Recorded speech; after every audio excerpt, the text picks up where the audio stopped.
Victoria Linfield's heart hammered in her chest as she plunged through the dense underbrush, the shouts of her father and brothers echoing behind her. The skirts of her once pristine blue dress caught on thorny branches, tearing the fabric she'd spent weeks sewing. But she couldn't stop, not when her very future depended on these desperate moments of flight. "Get back here, girl." Her father's voice boomed across the wooded terrain. "You ain't running from your responsibilities." The year was 1878, and at 20 years old, Victoria had just committed the ultimate betrayal in her family's eyes. She had refused to marry Harrison Whitmore, the wealthy mine owner who had offered her father an obscene sum to take her as his third wife. Harrison was nearly 50, with a reputation for cruelty that made Victoria's skin crawl. "I'd rather die than be sold like cattle," she muttered through gritted teeth as she pushed herself faster, the sound of rushing water growing louder ahead. Victoria's long chestnut hair had come loose from its pins, streaming behind her like a banner. The evening sun cast long shadows through the trees of western Colorado, not far from the struggling settlement of Delta.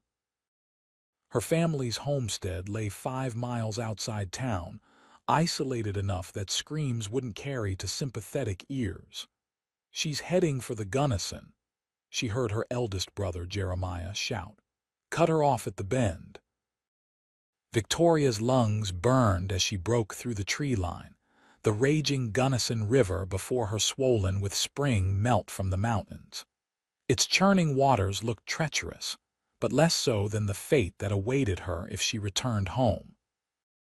Her father would beat her senseless before dragging her to the altar, where she'd be handed to Harrison like a package. The sounds of pursuit grew closer. Victoria glanced back to see her father's imposing frame emerging from the forest, his face contorted with rage, flanked by her 3 brothers. There was no kindness in their expressions, only determination to bring back the family's prize cow to market. "Victoria," her father bellowed, "you come back this instant or I swear I'll make you wish you were never born." She knew it wasn't an idle threat.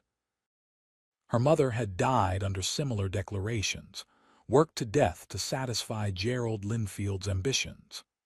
Now Victoria was the family's last tradable asset. Without further hesitation, she gathered her torn skirts and plunged into the frigid waters of the Gunnison.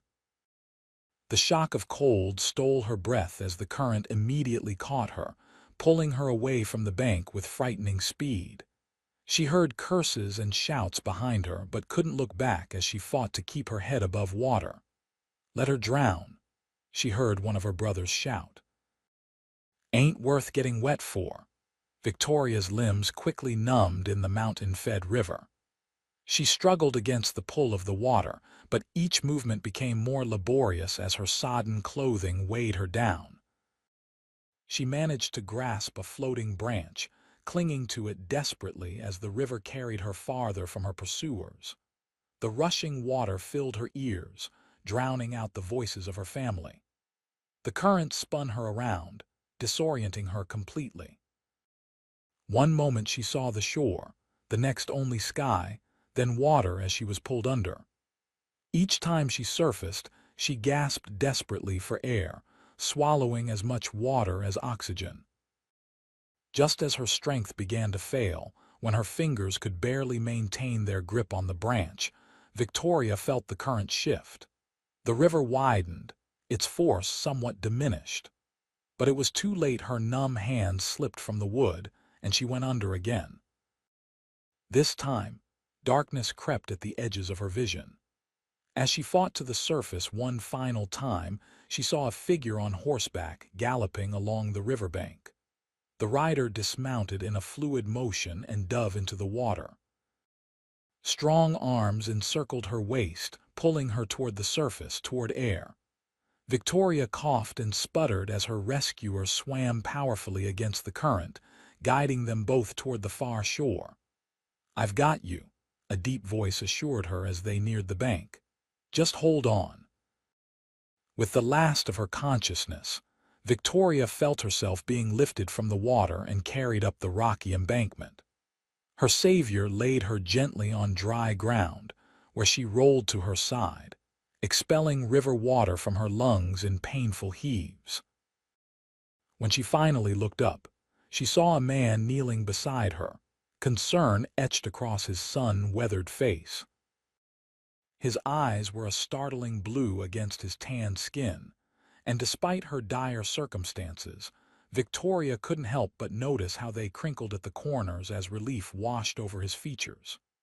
"You're alive," he said, his voice a low, gentle rumble. "For a moment there I thought the river had claimed you." Victoria tried to speak, but only managed a weak cough. The man helped her sit up, supporting her back with a steady hand.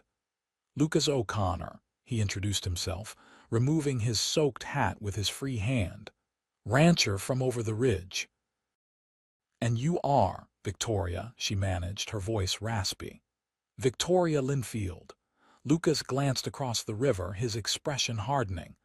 "Those men pursuing you, they didn't look friendly." "My family," Victoria whispered, fear returning as she followed his gaze. They were trying to force me to marry." Understanding dawned in Lucas's eyes. "Well, Miss Linfield, they're on the other side now, and it doesn't look like they're planning to cross. That current's too dangerous even for a determined father." Victoria turned to see her family gathered on the distant shore. Even from this distance, she could sense her father's fury. He raised a fist in her direction before spitting on the ground and turning away. Her brothers lingered a moment longer before following him back toward the trees. "They're leaving," Victoria whispered, disbelief and relief mingling in her voice. "For now," Lucas cautioned. He stood, water dripping from his clothes, and extended a hand to help her up.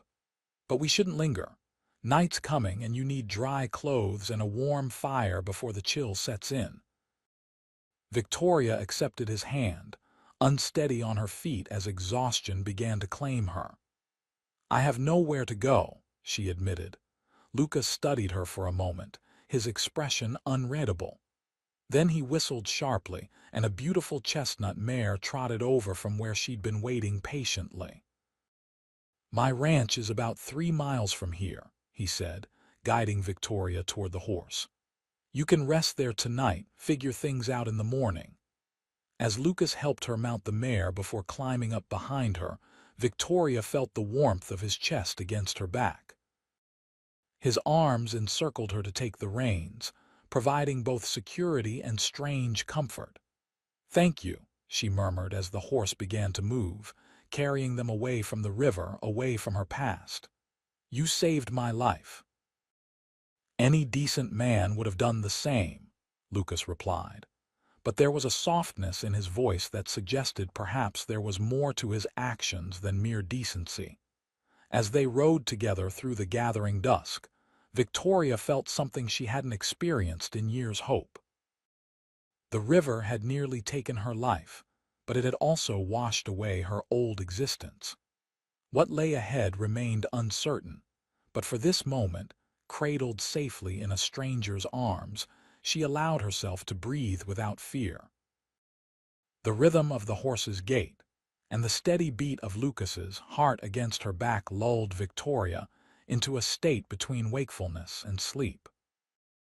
The adrenaline that had propelled her through the forest and river was ebbing, leaving behind bone-deep exhaustion and the first tendrils of pain from countless scratches and bruises. "Stay awake, Miss Linfield," Lucas urged gently, his breath warm against her ear. "We're almost there, but I need you conscious a while longer." Victoria forced her eyes open, focusing on the landscape unfolding before them. The terrain was different on this side of the river, less densely forested, opening into rolling meadows dotted with wildflowers that glowed silver in the emerging moonlight. In the distance, mountains loomed, their snow-capped peaks catching the last pink rays of the setting sun. "It's beautiful," she whispered. "That it is," Lucas agreed. Most folks pass through these parts looking for gold or silver, never noticing the real treasure is the land itself. They crested a small rise, and below them stretched a modest but well-maintained ranch. A sturdy log cabin stood proudly alongside a large barn and corral. Several horses nickered in greeting as they approached, and Victoria spotted cattle grazing in a distant pasture. "O'Connor Ranch," Lucas announced with undisguised pride. "Not the biggest spread in Colorado, but it's mine, free and clear." As they neared the cabin, a light appeared in the window and the door swung open. An elderly man with a shock of white hair stepped onto the porch, squinting into the darkness. "That you, Lucas?" "You're late for supper." The old man's words died as he noticed Victoria. "What in tarnation?" "Found her in the river, Walter," Lucas explained as he dismounted, then reached up to help Victoria down. Her legs buckled beneath her, and Lucas caught her easily, lifting her into his arms. "She needs dry clothes and something hot to drink." Walter hurried forward, concern replacing his surprise. "Bring her inside, boy. I'll stoke the fire." The interior of the cabin was simple but comfortable, with hand-hewn furniture and colorful woven rugs covering the plank floors. A large fireplace dominated one wall, its flames leaping higher as Walter added more logs. Lucas carried Victoria to a rocking chair near the hearth and gently set her down. "Walter's been with me since I started this ranch 5 years ago," Lucas explained as the older man disappeared into another room. "Best cook and ranch hand a man could ask for, though he'd never admit it." "I heard that," Walter called, returning with an armful of clothing. "And flattery won't get you extra biscuits." He handed the bundle to Victoria. "These belonged to Lucas's sister when she visited last summer. They might be a bit large, but they're clean and dry." Victoria accepted the clothes gratefully. "Thank you, Mr. Just Walter, miss." "No need for formalities here." He turned to Lucas. "I'll heat up some stew while the lady changes. You ought to get out of those wet clothes yourself before you catch your death." Lucas nodded and disappeared behind a door Victoria presumed led to his bedroom. Walter showed her to a small side room with a wash basin and privacy screen. "Take your time, miss. No one's rushing you here." Alone for the first time since her desperate plunge into the river, Victoria leaned against the wall and allowed herself a moment of pure relief. Her hands trembled as she peeled off her soaked and torn dress, the cold fabric clinging stubbornly to her skin. The clothes Walter had provided, a simple calico dress, woolen stockings, and a thick cardigan, were indeed too large but wonderfully dry. After washing her face and attempting to untangle her hair with her fingers, Victoria emerged to find Lucas already seated at the table, dressed in clean clothes, his damp hair combed back from his forehead. He stood when she entered, an instinctive gesture of respect that surprised her. "Better?" he asked, pulling out a chair for her. Victoria nodded, suddenly shy under his attentive gaze. "Much, thank you." Walter placed bowls of steaming stew before them, along with thick slices of bread still warm from the oven. The aroma made Victoria's stomach growl audibly, reminding her that she hadn't eaten since morning. "Eat," Walter encouraged. "Nothing solves problems better than a full belly." For several minutes they ate in companionable silence. Victoria hadn't realized how hungry she was until the first spoonful touched her lips. The stew was rich with vegetables and tender beef, the bread perfect for sopping up the savory broth. She tried to maintain proper manners, but her hunger won out, and she devoured the meal with unladylike speed. Lucas seemed to sense her embarrassment and offered her more bread. "You've had quite a day, Miss Linfield. No one would fault you for having an appetite." Victoria accepted the bread with a grateful smile. "Please, call me Victoria. After fishing me from a river, I think we can dispense with formalities." "Victoria, then." The way he said her name softly, with a slight lilt, made her heart flutter unexpectedly. "If you don't mind my asking, what drove you to such desperate measures today?" Setting down her spoon, Victoria took a deep breath. These men had saved her life. They deserved the truth. "My father arranged my marriage to Harrison Whitmore," she began, noting how Lucas's expression darkened at the name. "He's a mine owner from Denver, wealthy and influential." "And 3 times my age," she added bitterly. "Whitmore," Walter interjected. "That the fellow who owns the Silver Peak mine. Heard he's buried 3 wives already." Victoria nodded grimly. "My father didn't care about those rumors. He only saw the bride price enough to pay off our farm debts and then some." Her fingers twisted nervously in her lap.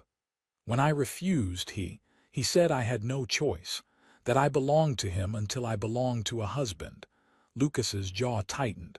"No person belongs to another, not in this country." "Not anymore." "My father disagrees," Victoria said softly. "When I tried to run away this morning, he and my brothers caught me. They locked me in the root cellar until the wedding arrangements could be finalized." Her voice wavered. "I managed to pry open the door when they were occupied with dinner. I ran and they pursued. The river wasn't part of my plan, but it seemed preferable to the alternative." Walter let out a low whistle. "Mighty brave of you, miss." Lucas studied her with newfound respect. "Or desperate?" "Both, I suppose," Victoria admitted. "And now I've lost everything. My home, my family, what few possessions I had." The reality of her situation suddenly overwhelmed her, and she blinked rapidly to hold back tears. "You've gained your freedom," Lucas said firmly. "That's worth more than any possession." Victoria looked up, meeting his steady gaze. "Freedom to do what, exactly? I have no money, no skills beyond keeping house and basic farm work." Lucas exchanged a glance with Walter before answering. "Delta's growing fast since the railroad spur came through last year. There's work for those willing to do it. And until you find your footing, you're welcome to stay here." Walter nodded in agreement. "Spare room's been empty since Lucas's sister moved to California. Might as well have someone in it." Victoria stared at them, stunned by their generosity. "You hardly know me. I could be anyone. Most thieves and con artists don't jump into raging rivers to escape their families," Lucas pointed out with a hint of amusement. "Besides, I'm a fair judge of character. Always have been." "It's settled then," Walter declared, standing to clear the dishes. "You'll stay until you decide what comes next. No obligation beyond helping with household chores, which I reckon you can manage." Victoria wanted to protest further, to warn them that her father might come looking for her, that harboring her might bring trouble to their peaceful ranch. But exhaustion was claiming her rapidly, and the prospect of a safe place to sleep tonight was too tempting to refuse. "Thank you," she said simply. "I don't know how I'll ever repay your kindness." Lucas smiled, the warmth reaching his eyes. "Sometimes kindness isn't meant to be repaid, Victoria. Sometimes it's just meant to be passed along when you find someone else in need." Walter showed her to the spare room, a cozy space with a narrow bed covered in a colorful patchwork quilt. "Bathrooms down the hall. There's water in the pitcher for washing up and towels in the chest. If you need anything in the night, don't hesitate to ask." Left alone, Victoria sank onto the bed, emotions finally overwhelming her. She wept quietly for relief, for fear, for the uncertain future. When her tears were spent, she washed her face in the cool water and slipped beneath the quilt. Despite her tumultuous day, sleep came quickly, deep and dreamless. For the first time in years, Victoria Linfield slept without fear of what the morning would bring. Dawn broke with a chorus of roosters and the distant lowing of cattle. Victoria awoke disoriented, the unfamiliar surroundings momentarily confusing until memory rushed back. The river. The rescue. Lucas O'Connor. She rose and dressed quickly in the borrowed clothes, plaiting her still damp hair into a simple braid. When she emerged from her room, she found the cabin empty but for a note on the kitchen table. Gone to check the north pasture. Breakfast in the warming oven. Make yourself at home. Lucas, the gesture touched her. Victoria found fresh biscuits, bacon, and eggs keeping warm as promised. She ate hungrily, then set about washing the dishes and tidying the kitchen. It was the least she could do to begin repaying their hospitality. With the morning chores complete, Victoria ventured outside, breathing deeply of the clear mountain air. The ranch was even more impressive in daylight, nestled in a small valley with a creek running along its western edge, surrounded by rolling grasslands that gave way to forested mountains. Several outbuildings dotted the property, and horses grazed peacefully in a nearby corral. Victoria was admiring the view when the sound of hoofbeats drew her attention. Lucas approached on horseback, his lean frame silhouetted against the morning sun. He rode with the easy confidence of a man born to the saddle, and Victoria found herself watching him with appreciative eyes. "Good morning," he called, dismounting in one fluid motion. "Sleep well, better than I have in years," Victoria admitted. "Your home is beautiful." "Thank you." Lucas removed his hat, running a hand through his dark hair. "It's been hard work, but worth every blister and sunburn." He gestured toward the mountains. "Most of what you can see from here is O'Connor land, about 2,000 acres. Not the biggest spread in the county, but enough to keep me busy." "You've accomplished a lot for a young man," Victoria observed. Lucas couldn't be much past 30, yet he spoke with the quiet authority of someone who had found his purpose in life. "Started young," he explained, leading his horse toward the barn.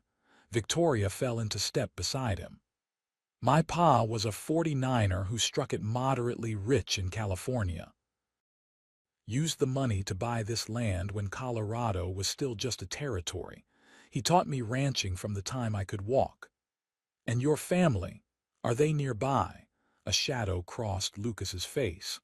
"Lost pa to pneumonia 5 winters ago. Ma couldn't bear to stay after that, moved back east to live with my sister in San Francisco." He shrugged.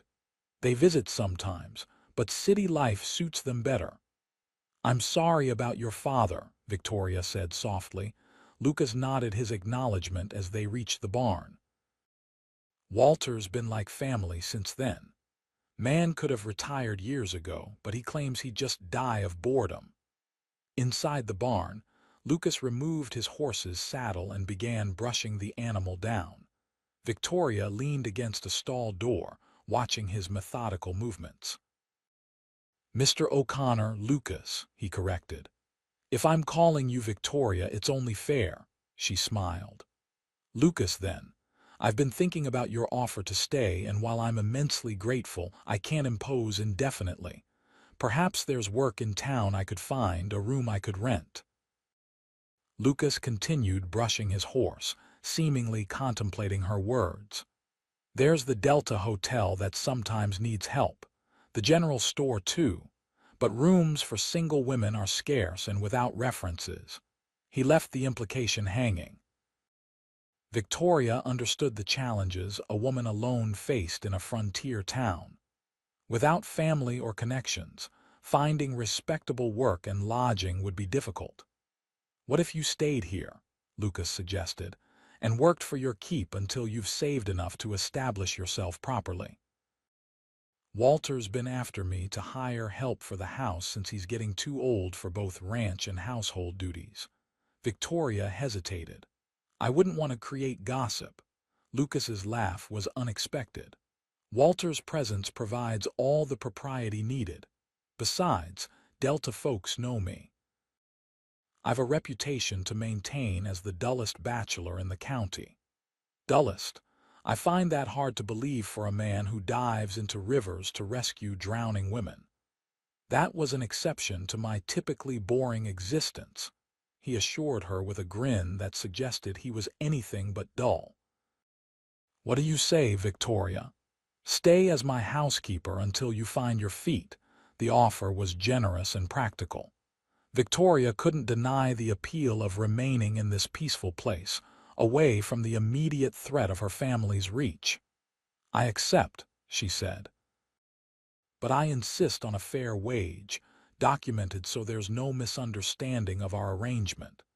Lucas extended his hand, and they shook on it formally. Welcome to O'Connor Ranch, Miss Linfield. You start today. The next week passed in a blur of activity as Victoria settled into life at the ranch. Lucas was a fair employer, providing her with a written agreement for wages and responsibilities that left her feeling secure in their arrangement. Walter seemed delighted to relinquish the cooking and cleaning duties, focusing instead on his preferred ranch work. Victoria discovered she had a knack for organizing the chaotic bachelor household.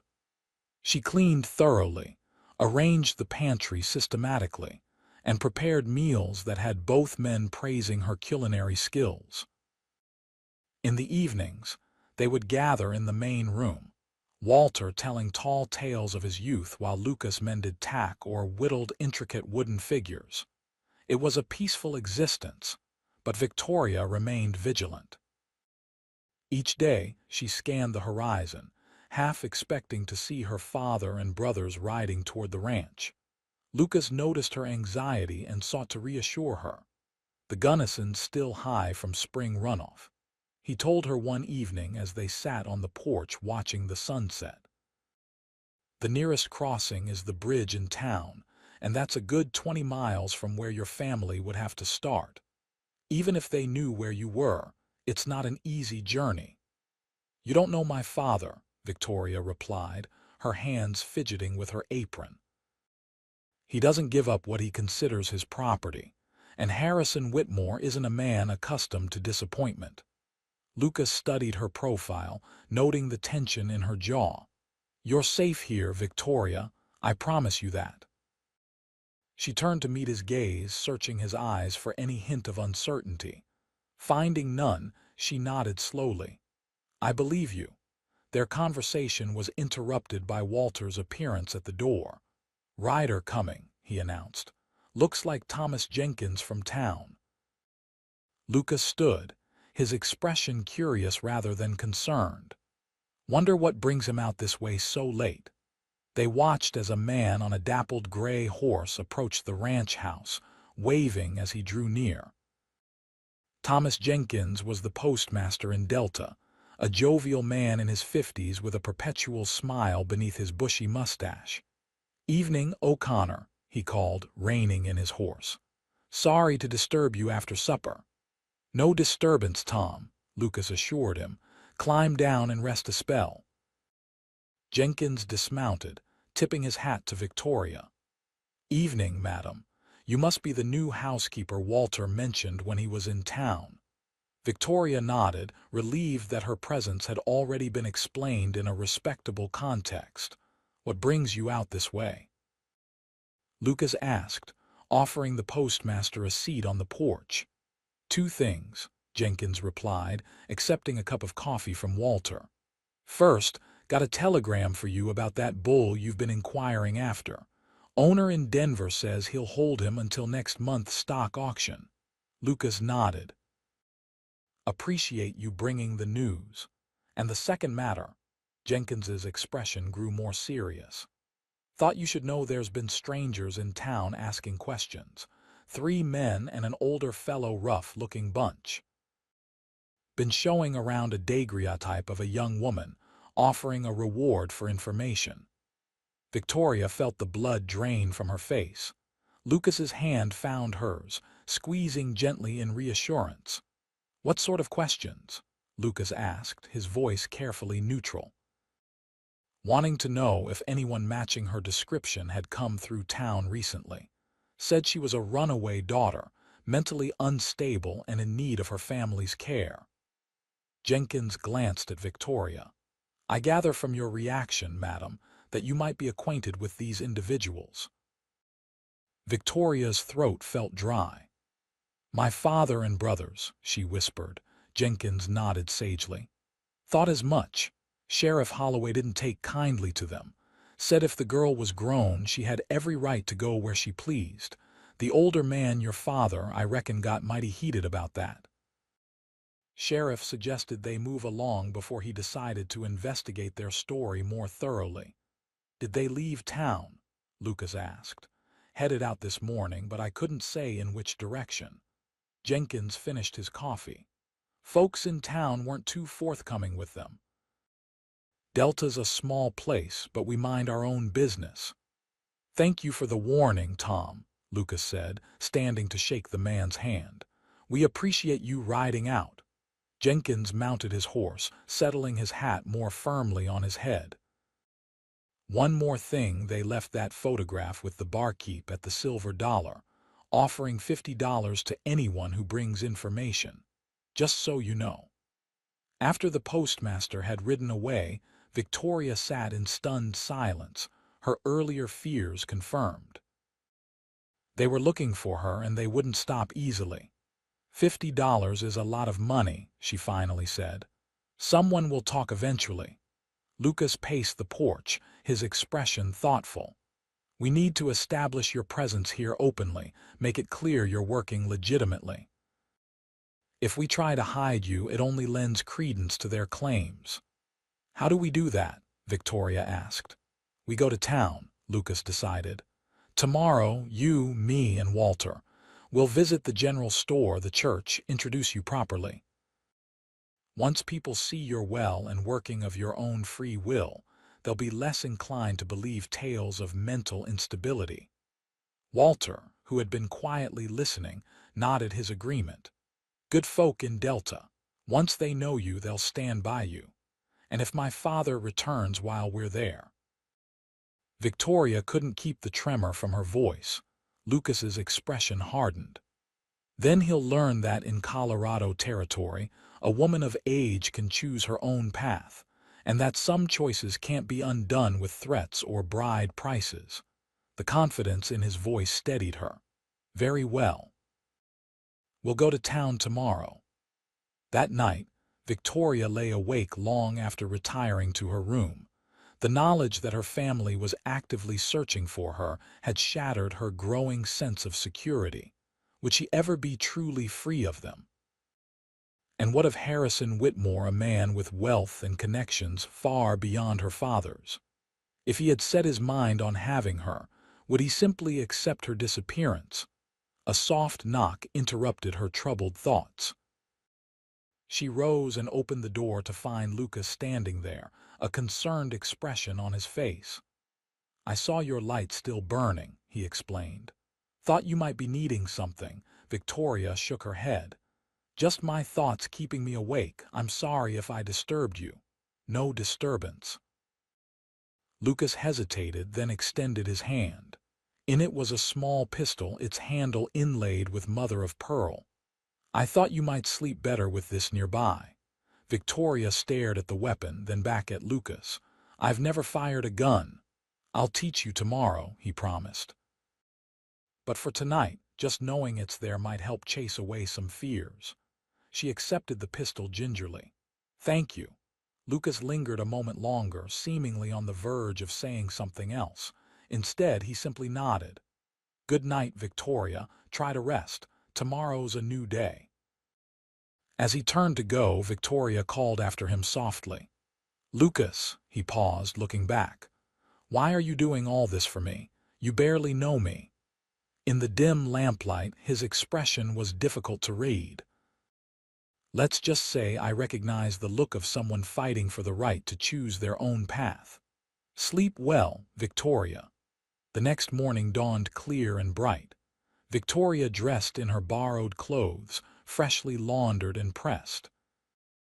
She had managed to alter the dress slightly for a better fit, though it still hung somewhat loose on her frame. Her hair she arranged in a simple but neat style, wanting to present a composed appearance to the townspeople. When she emerged from her room, Lucas was waiting in the main area, dressed in his best clothes, clean trousers, a pressed shirt, and a vest that emphasized the breadth of his shoulders.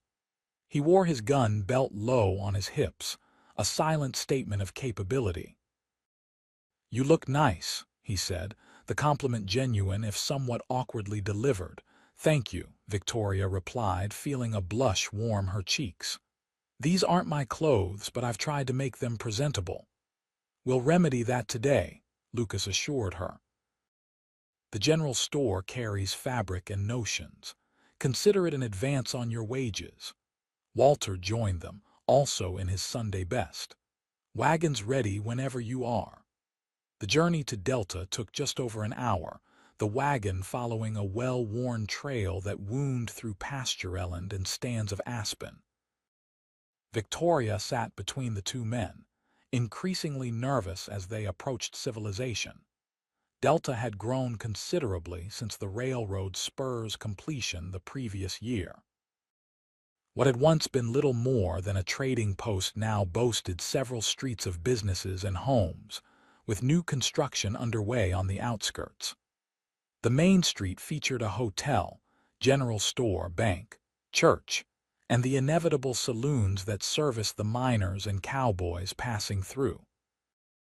Lucas parked the wagon in front of the general store, helping Victoria down with a steadying hand at her elbow. "Ready?" he asked quietly. Victoria took a deep breath and nodded. Together they entered the store, the bell above the door announcing their arrival. Martha Reynolds, the proprietor's wife, looked up from behind the counter. "Lucas O'Connor, twice in 1 month we're honored," she teased. Her curious gaze shifted to Victoria. "And who might this be?" Lucas performed the introduction smoothly. "Mrs. Reynolds, may I present Miss Victoria Linfield, recently of Denver. She's taken the position of housekeeper at my ranch." Victoria extended her hand, relieved when the older woman shook it warmly. "Pleased to meet you, Mrs. Reynolds." "Likewise, dear." Martha's shrewd eyes assessed Victoria quickly. "Walter must be pleased to have help with those 2 bachelor slobs." Lucas laughed. "He's fairly dancing with joy, madam." For the next hour they shopped for fabric, thread, and other necessities. Martha was full of gossip about town happenings, including a pointed mention of those unsavory characters asking questions the day before. "Sheriff Holloway didn't like the look of them one bit," Martha confided as she measured out calico. "Especially when the older one started making threats about rights to his property. Sheriff reminded him that people aren't property in Colorado territory." By the time they left the store, laden with purchases, Victoria felt marginally more at ease. Martha Reynolds had clearly accepted Lucas's explanation of her presence, and in a small town like Delta, the storekeeper's wife's opinion carried significant weight. Their next stop was the church, where they found Reverend Matthews tending the small garden beside the whitewashed building. "Lucas, my boy," the minister greeted them cheerfully. "And Walter, what brings you to town on a Tuesday?" Again, Lucas introduced Victoria, explaining her position at the ranch. The Reverend welcomed her warmly to the community, inviting her to Sunday services and the ladies' quilting circle that met weekly. "It's important for newcomers to make connections," he said kindly, "especially young women far from family." "Thank you, Reverend," Victoria replied, genuinely touched by his welcome. "I'd be delighted to attend." Their final stop was the sheriff's office, a deliberate choice on Lucas's part. Sheriff Holloway was a former Texas Ranger who had settled in Delta after the war, bringing with him a reputation for fairness and a no-nonsense approach to law enforcement. The sheriff was at his desk when they entered, reading through wanted posters with a furrowed brow. He looked up, recognition and something like understanding crossing his weathered features when he saw Victoria. "Mr. O'Connor," he greeted Lucas, standing to shake his hand. I believe I met some relatives of your companion yesterday. Lucas nodded. That's partly why we're here, Sheriff. I'd like to introduce Miss Victoria Linfield, who has recently taken employment at my ranch as housekeeper. Sheriff Holloway studied Victoria thoughtfully. Those men claimed their daughter was unstable, in need of family care. You don't look unstable to me, Miss Linfield. I'm perfectly sound of mind, Sheriff, Victoria assured him. What I am is unwilling to be forced into marriage with a man 3 times my age for my father's financial benefit. The sheriff nodded slowly. I suspected as much. The older man had a certain, mercenary look about him. He sat back down, gesturing for them to take seats opposite his desk. They might return, you understand. The reward they're offering is substantial. $50 for information, we heard, Lucas confirmed. Up to 100 now, the sheriff corrected. They increased it before leaving town. He focused on Victoria. How old are you, miss? 20 last March, she replied. Then you're legally entitled to make your own decisions. Sheriff Holloway's expression was resolute. Should they return, I'll make that abundantly clear, but be vigilant. Men like that don't always respect the law when it conflicts with their interests. Their business in town concluded. They stopped for a simple lunch at the hotel dining room before starting back to the ranch. Victoria felt simultaneously relieved and exhausted by the morning's activities. They had established her presence openly, exactly as Lucas had planned. The townspeople they'd encountered had been welcoming, seemingly accepting her at face value, yet the sheriff's warning lingered in her mind. $100 was an enormous sum, enough to tempt even decent people into betrayal. And her father wasn't likely to abandon his plans easily, especially with Harrison Whitmore's money backing him. As they traveled home, Victoria noticed Lucas watching her with concern. You're very quiet, he observed. She managed a smile. Just thinking. Thank you for today. You've gone to extraordinary lengths for my sake. Lucas's gaze returned to the road ahead. I told you before, sometimes kindness isn't meant to be repaid. Even so, Victoria persisted, you've risked much. If my father returns with men, if there's trouble, then we'll face it, Lucas said simply, as if the matter were already decided. Together. The word hung between them, carrying weight beyond its simple meaning. Victoria studied his profile, noting the determination in the set of his jaw, the unwavering focus in his blue eyes. In that moment, she realized that Lucas O'Connor was not merely being kind, he was making a choice to stand with her against whatever came. The revelation both warmed and troubled her heart. Warmed because his steadfast support meant more than she could express. Troubled because she feared what it might cost him in the end. As June ripened into July, life at O'Connor Ranch fell into a comfortable rhythm. Victoria's days were filled with household duties, cooking, cleaning, mending, interspersed with moments of unexpected joy. Lucas taught her to ride properly, not side saddle as she'd been raised, but astride like the ranch women of Colorado. He kept his promise to teach her to shoot as well, patient with her initial fear of the weapon. The gun itself isn't good or evil, he explained as they practiced behind the barn. It's merely a tool. What matters is the hand that holds it and the heart that guides the hand. Under his tutelage, Victoria became a fair shot, able to hit a can placed on a fence post at 20 paces. The knowledge that she could defend herself if necessary gave her a newfound confidence that extended beyond their shooting lessons. On Sundays, they attended church in Delta, Victoria sitting between Lucas and Walter in the family pew. Afterward, she would join the ladies of the congregation for quilting or charitable works, while the men discussed ranch business. She made friends cautiously, Martha Reynolds, the doctor's wife, Louisa Palmer, and a young widow named Rebecca Ames who ran the hotel dining room. Through these connections, Victoria began to hear whispers about her situation. The story of the men searching for a runaway daughter had circulated, embellished with each telling. Some versions painted her as an heiress fleeing an arranged marriage.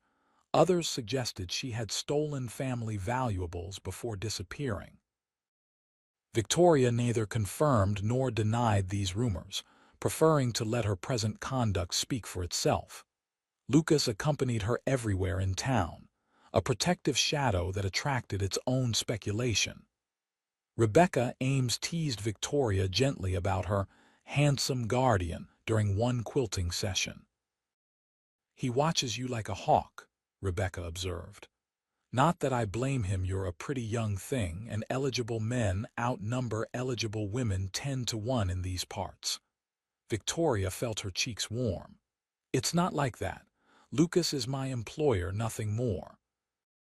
Rebecca exchanged knowing glances with the other women. "If you say so, dear. But I haven't seen Lucas O'Connor attend church so regularly since his mother moved away. Something or someone has certainly captured his attention." Victoria changed the subject quickly, uncomfortable with the implication. Yet she couldn't deny that something had shifted between herself and Lucas in recent weeks. Their conversations lingered into the evening after Walter retired. Their hands occasionally brushed while working together, sending unexpected tingles up her arm. Sometimes she would look up to find his gaze on her, thoughtful and intense, before he quickly looked away. These moments both thrilled and frightened her. Lucas O'Connor was unlike any man she had known, honorable, gentle despite his strength, respectful of her opinions and abilities. If circumstances had been different, if she hadn't arrived at his door as a desperate fugitive. But circumstances were what they were. Victoria reminded herself that her position was precarious, her future uncertain. Even if Lucas felt something beyond kindness toward her, pursuing such feelings would only complicate an already complex situation. Better to maintain the boundaries of employer and employee, at least until she was truly free of her past. July gave way to August, bringing with it scorching days and the annual Delta Harvest Festival. The entire town prepared for 3 days of celebration, with competitions, dancing, and feasting to mark the end of summer. "You should attend," Lucas told Victoria as they sat on the porch one evening, watching heat lightning flicker over the distant mountains. "It would do you good to enjoy yourself for once." Victoria hesitated. "It seems frivolous when there's so much work to be done." "The work will wait," Lucas insisted. "Besides, Walter and I need to attend the livestock auction. Might as well make a proper outing of it." In truth, Victoria was eager to experience the festival. Her childhood had contained few celebrations, her father considering such events wasteful indulgences. The prospect of music, dancing, and carefree enjoyment was tempting indeed. "Very well," she agreed. "But I have nothing suitable to wear for dancing." Lucas smiled, clearly pleased by her acceptance. "I believe Martha Reynolds mentioned that her niece is visiting from Denver, similar in size to you if I recall. Perhaps she might loan you something appropriate." The morning of the festival dawned clear and hot. Lucas and Walter departed early for the livestock auction, leaving Victoria to finish her chores before joining them in town. She worked quickly, excitement building as she contemplated the day ahead. Just after noon, she saddled the gentle mare Lucas had assigned for her use and started for Delta. The road was busy with wagons and riders all headed to the festival, the atmosphere festive with anticipation. Martha Reynolds had indeed arranged for her niece's spare dress, a lovely creation of blue silk that complemented Victoria's chestnut hair beautifully.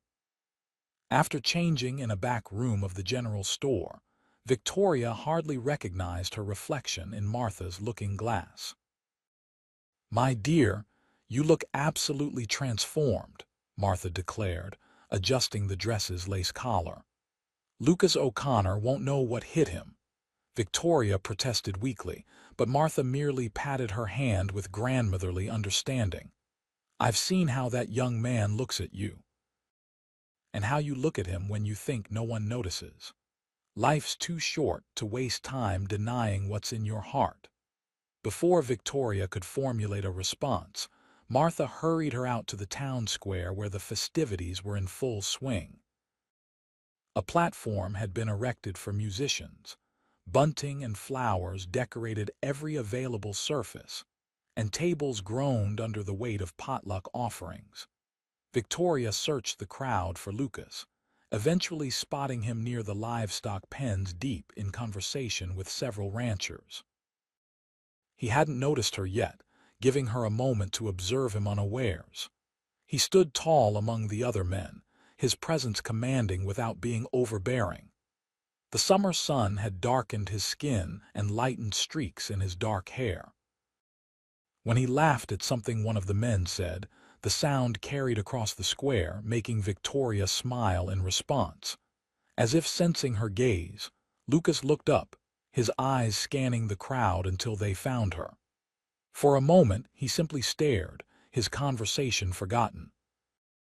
Then he excused himself from the group and began making his way toward her, weaving through the throng with determined steps. "Victoria," he greeted her, his voice slightly breathless. "You look. That is, the dress is very becoming." "Thank you," she replied, inexplicably shy under his admiring gaze. "Martha's niece was kind enough to lend it to me." "I must remember to thank her," Lucas said, still looking at Victoria with something like wonder. "Would you care to walk with me? The judging for preserves is about to begin, and I hear Mrs. Palmer has entered her famous blackberry jam." They spent the afternoon wandering from one event to another, admiring handcrafts, sampling baked goods, watching children's races and men's feats of strength.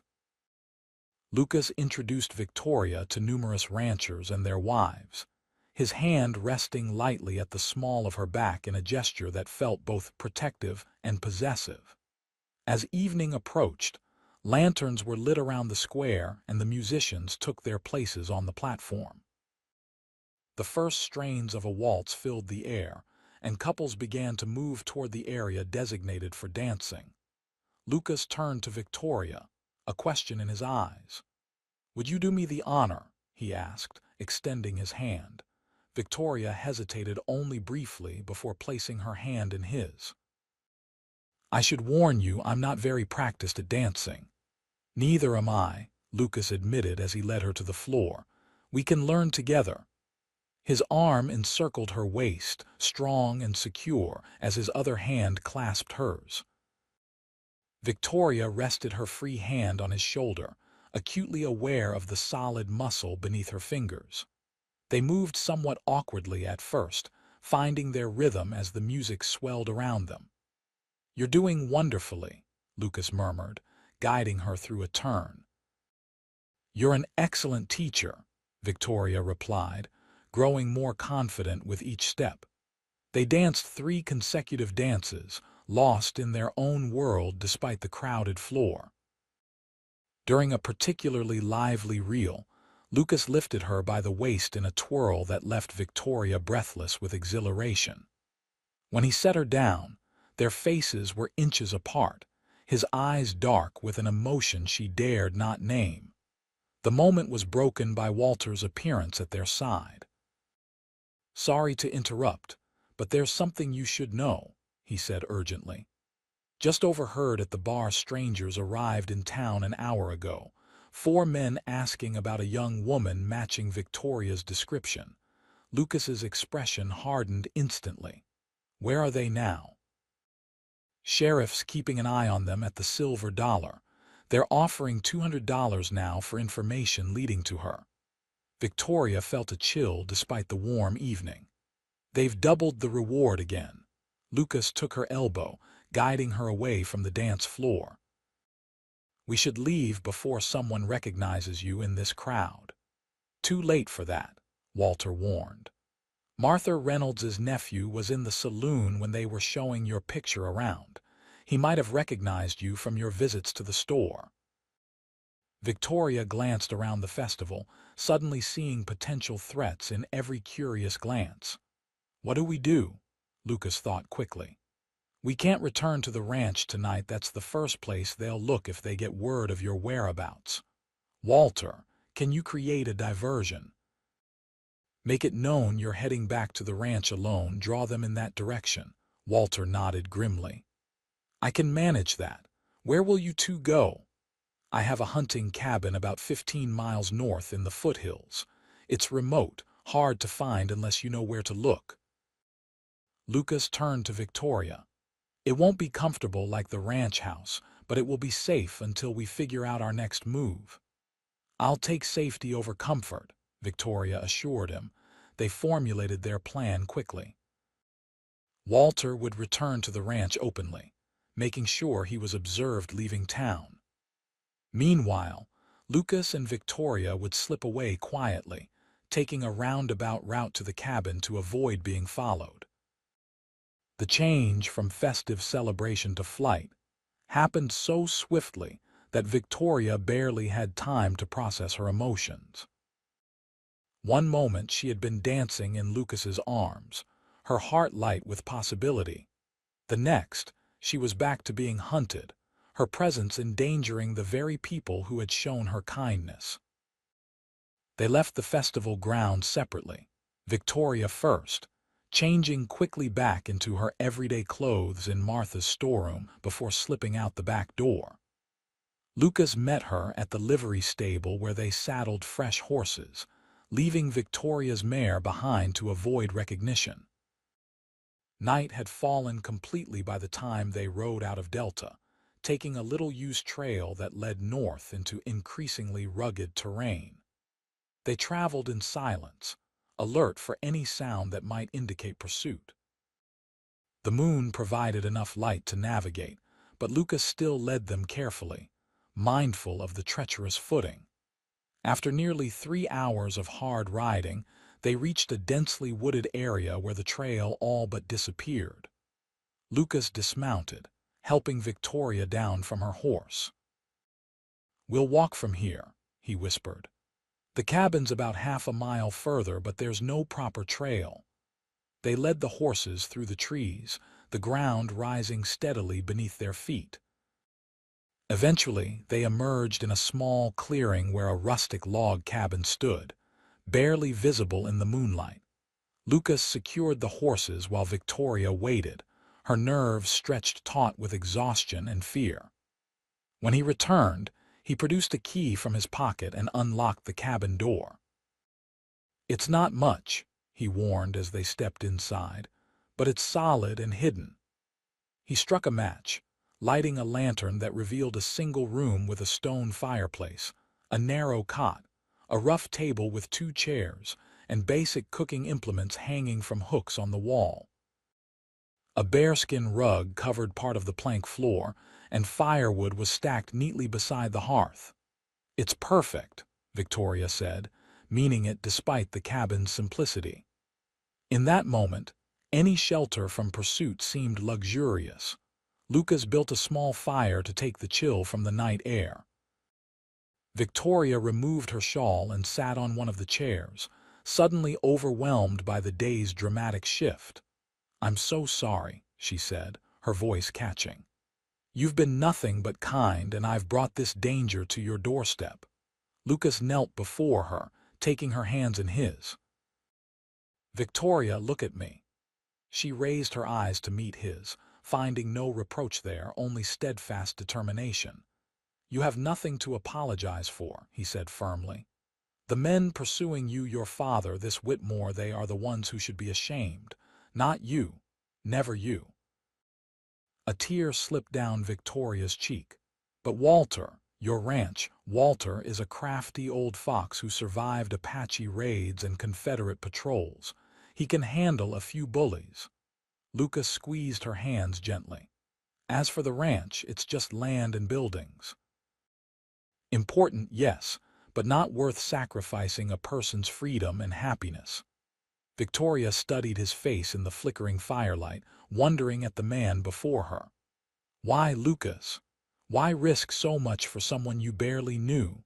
Lucas released her hand slowly, rising to add another log to the fire. For a long moment he stood with his back to her, shoulders tense with some internal struggle. When I was 16, he finally began, his voice low, my sister Margaret Maggie, we called her, fell in love with a young man from a neighboring ranch. Our father disapproved. The boy's family had Southern sympathies during the war, and Pa had fought for the Union. He forbade the relationship. He turned to face Victoria, his expression haunted by memory. Maggie defied him. She and her young man planned to elope to California. When Pa discovered their plan, he locked her in her room until she came to her senses. She escaped through a window, but in her haste she fell. Broke her leg badly. Victoria gasped softly, her hand covering her mouth. The doctor said she'd never walk properly again, Lucas continued. Her young man couldn't face the prospect of a crippled wife. He left without her. That's terrible, Victoria whispered. Lucas nodded grimly. What was worse was watching what it did to Maggie, not the limp she adapted to that, but the spirit inside her dimmed. She became a shadow of herself, going through the motions of living without truly being alive. He sat in the chair opposite Victoria, leaning forward with his elbows on his knees. When you told me about your father arranging your marriage, about being treated as property rather than a person with dreams and desires of your own, I saw Maggie in you. Except you were still fighting, still refusing to let them extinguish your spirit. Victoria reached across the small space between them, placing her hand on his arm. I'm so sorry about your sister. She's better now, Lucas said. Found her own way eventually. The man she married in San Francisco loves her for who she is, limp and all. He covered Victoria's hand with his own. But I promised myself years ago that if I ever encountered someone in a similar situation, someone being denied the right to choose their own path, I would help if I could. Understanding dawned in Victoria's eyes. That's why you pulled me from the river. Why you offered me shelter, employment. At first, yes, Lucas admitted. But now, he fell silent, his gaze dropping to their joined hands. Victoria's heart quickened at the unfinished thought hanging between them. Now, she prompted softly. Lucas looked up, his blue eyes intense in the firelight. Now I help you because I care what happens to you, Victoria Linfield. Because in these past months, you've become important to me in ways I never anticipated. The simple honesty of his words touched Victoria deeply. Without conscious thought, she leaned forward, closing the distance between them until her lips met his in a gentle kiss. Lucas remained still for a heartbeat, before responding, his hand rising to cradle her cheek as he returned the kiss with equal gentleness. When they parted, his expression was a mixture of wonder and concern. Victoria, he began, his voice hoarse with emotion, I don't want you to feel obligated in any way. She silenced him with a finger to his lips. Lucas O'Connor, do you truly believe I would kiss a man out of obligation? A smile tugged at his mouth beneath her finger. I suppose not. You're far too stubborn for that. Precisely. Victoria withdrew her hand, her own smile fading as reality reasserted itself. But we still face a difficult situation. My father won't give up easily, especially with Harrison Whitmore's money motivating him. Lucas nodded, once again the practical rancher. We have options. We could leave Colorado altogether, California, Oregon, even the Arizona territory. And abandon your ranch, everything you've built. Victoria shook her head. I won't let you make that sacrifice. Then we face them, Lucas said simply. Establish legally that you're acting of your own free will. Sheriff Holloway would support us. The territorial courts recognize a woman's right to determine her own future. Victoria considered this. A legal battle would be costly, drawn out, and Whitmore has connections, influence that could sway judges. They discussed possibilities late into the night, weighing each option carefully. Eventually, exhaustion overcame them. Lucas insisted Victoria take the cot, while he slept on the bearskin rug before the fire. As Victoria drifted toward sleep, wrapped in a rough wool blanket that smelled of pine and smoke, she found herself facing an unexpected truth. Somewhere between the river and this hidden cabin, between fear and hope, she had fallen in love with Lucas O'Connor. The realization should have terrified her, given their uncertain circumstances. Instead, it filled her with a strange, calm resolve. Whatever challenges awaited them, they would face them together. Dawn broke with pale fingers of light seeping through the cabin's single window. Victoria awoke to find Lucas already up, tending the fire and brewing coffee in a battered pot. "Good morning," he greeted her softly. "Sleep well." Victoria sat up, combing her fingers through her tangled hair. "Better than I expected. Any sign of trouble?" "None." Lucas poured coffee into a tin cup and brought it to her. "We're well hidden here. Few people even know this cabin exists." They shared a simple breakfast of jerky and hard biscuits from Lucas's saddlebags, discussing their next move in the clear light of morning. They decided to remain at the cabin for at least 2 days, giving Walter time to assess the situation in town and at the ranch. If they followed him back, they'll be watching the main house, Lucas reasoned. Walter will find a way to send word once it's safe to return. The enforced isolation of the cabin might have been awkward after the previous night's revelations, but instead, Victoria found a curious peace in the simple routine they established.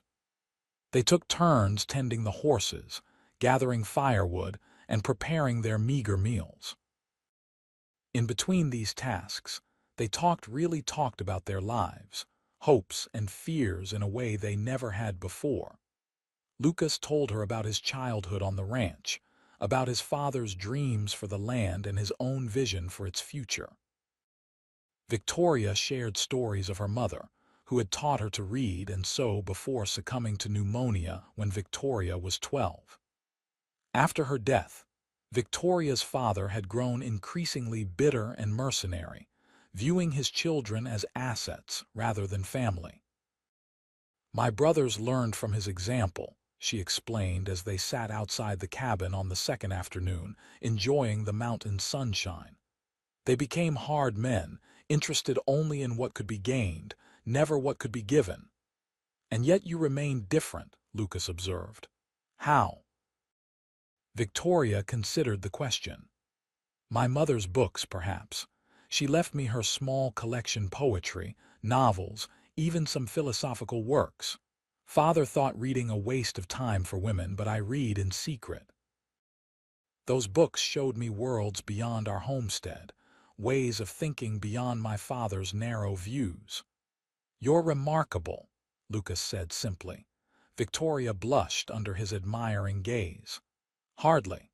I merely refused to become what he wanted me to be, a commodity to be traded for advantage." "That takes more courage than most people possess," Lucas insisted. "Standing against family, against everything you've been taught to accept, that's remarkable, Victoria." Their conversation was interrupted by the distant sound of a horse approaching. Instantly alert, Lucas reached for his rifle, motioning for Victoria to move behind the cabin. "Stay out of sight," he whispered. "I'll handle this." Victoria retreated as directed, her heart pounding as she listened to the approaching rider. Had they been discovered? Was it her father or one of her brothers? Or worse, men hired by Harrison Whitmore to retrieve his intended bride? The sound of Walter's distinctive whistle filtered through the trees, and Victoria sagged with relief. Lucas responded with a similar call, lowering his rifle as Walter's horse came into view. All clear, the old ranch hand announced as he dismounted. Though it was a close thing for a while, Victoria emerged from hiding as Lucas greeted Walter with a hearty slap on the shoulder. What happened? Walter accepted the cup of water Victoria offered, drinking deeply before answering. Your father and brothers followed me back to the ranch that night, just as we expected. Searched the place top to bottom while I pretended to cooperate. When they didn't find you, they got rough. Lucas's expression darkened at the bruise now visible on Walter's cheekbone. They hurt you. Walter waved off his concern. I've had worse from falling off horses.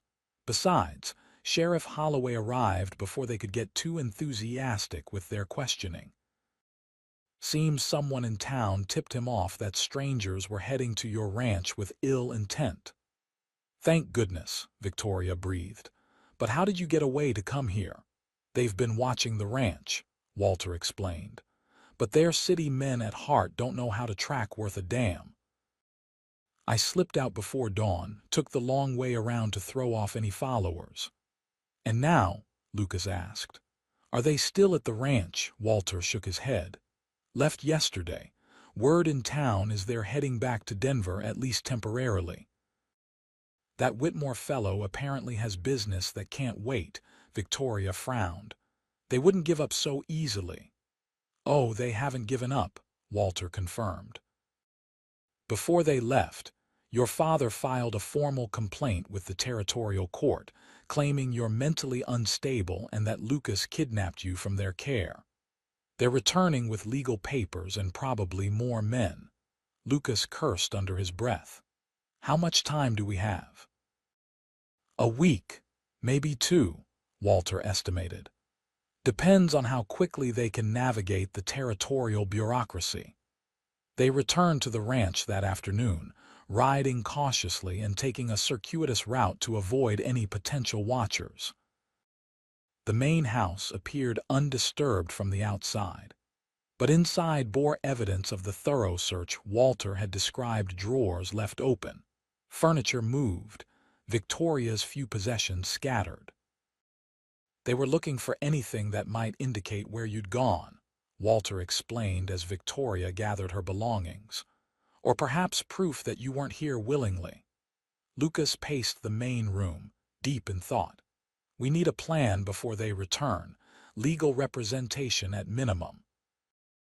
Delta's lawyer is hardly equipped to handle this sort of case, Walter pointed out. You'd need someone from Denver who understands territorial law regarding guardianship and women's rights. Then I'll go to Denver, Lucas decided. Tomorrow. Find a lawyer who can help us prepare for whatever legal challenge they bring. Victoria looked up sharply from folding her clothes. I should go with you. This concerns me more than anyone. Lucas shook his head. Too risky. Denver is Whitmore's territory. He has eyes and ears throughout the city. All the more reason I should testify in person, Victoria argued. Any legal defense will need my direct statement regarding my father's actions and my own state of mind. Their debate continued through dinner, with Walter offering occasional comments that supported both perspectives. Finally, as night fell, Lucas conceded the logic of Victoria's argument. You're right, he admitted reluctantly. Your testimony will carry more weight delivered in person, but we travel together, stay together at all times. No unnecessary risks. The journey to Denver required 2 days of hard travel. They left Walter in charge of the ranch, taking the best horses and traveling light. Lucas was tense throughout the journey, constantly scanning their surroundings for signs of threat. Victoria found his protectiveness both touching and occasionally frustrating. I'm not made of glass, Lucas, she reminded him during a brief rest stop. I survived 20 years with my father. I can handle a ride to Denver.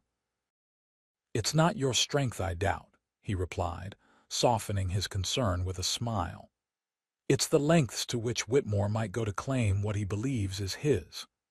Denver in 1878 was a bustling city of nearly 35,000 people, a far cry from the small mining camp it had been just 20 years earlier.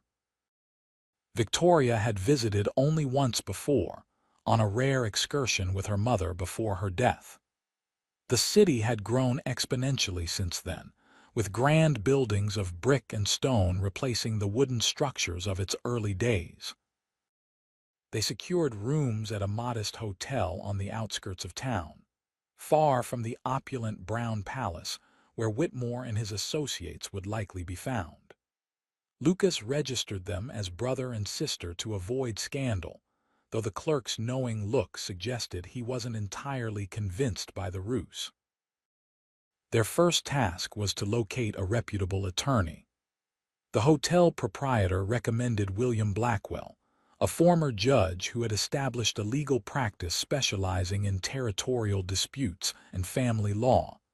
They found Blackwell's office on a tree-lined street of professional establishments. The lawyer himself was a surprisingly young man, not yet 40, with intelligent eyes behind wire-rimmed spectacles and a thoughtful manner that put Victoria immediately at ease. After hearing their situation, Blackwell leaned back in his chair, fingers steepled before him. "You've presented me with an interesting case, Miss Linfield. Legally speaking, you're within your rights as an adult woman to determine your own residence and associations. However, allegations of mental instability can complicate matters significantly." "Those allegations are completely false," Victoria asserted. "My father is motivated purely by financial considerations. Harrison Whitmore offered him a substantial sum for my hand in marriage." Blackwell nodded. "Such arrangements, while morally questionable, aren't technically illegal. But forcing an unwilling adult into marriage certainly is." He turned to Lucas. "Your involvement complicates matters further, Mr. O'Connor. They may claim you've exerted undue influence over Miss Linfield for your own purposes." Lucas stiffened. "My only purpose was to help someone in need." "A noble motive," Blackwell acknowledged, "but one that may be difficult to prove in court against determined opposition. Whitmore is a powerful man with connections throughout the territory." "What do you suggest?" Victoria asked. Blackwell considered for a moment. "We need to establish clearly that you're of sound mind and acting of your own free will. Testimonials from respected members of the Delta community would help. Medical examination by an impartial physician to refute claims of instability. And most importantly, a clear demonstration that your rejection of this arranged marriage predates your association with Mr. O'Connor." "How do we demonstrate that?" Lucas asked. "Were there witnesses to previous attempts to refuse the match?" "Anyone your father might have confided in about your reluctance," Victoria thought carefully. "Our neighbor, Mrs. Hollister. She visited the day before I fled. I overheard my father telling her about the arrangement with Whitmore, complaining about my stubbornness in refusing such a generous offer." Blackwell made a note. "Good. We'll need her testimony. Anyone else?" "The local preacher who was to perform the ceremony," Victoria recalled. "Reverend Simmons. He came to counsel me about my duty to honor my father's wishes. I told him quite clearly that I would rather die than marry Harrison Whitmore." "Excellent," Blackwell said, writing rapidly. "Religious figures make compelling witnesses. Their testimony carries particular weight with judges." For the next hour, they developed their legal strategy. Blackwell would prepare documents establishing Victoria's mental competence and right to self-determination. They would gather affidavits from Delta residents testifying to her sound character and clear thinking. And they would file a counter-complaint alleging attempted forced marriage, which violated territorial statutes. "One more thing," Blackwell said as they prepared to leave. You should consider the possibility that Whitmore won't rely solely on legal means to achieve his goal. Men of his type often believe themselves above the law. Lucas nodded grimly. We've considered that possibility. Then be vigilant during your stay in Denver. Whitmore has many employees who wouldn't hesitate to take matters into their own hands if properly compensated. They left Blackwell's office with a plan in place, but heightened awareness of their vulnerability in the city. Lucas insisted they return directly to their hotel, avoiding public places where they might be recognized. As they walked, Victoria noticed Lucas scanning the crowds constantly, his hand never far from the pistol concealed beneath his coat. Despite the summer heat, she felt a chill of apprehension. Denver suddenly seemed full of potential threats, every passing glance potentially hostile. We'll leave first thing tomorrow, Lucas decided as they reached the hotel.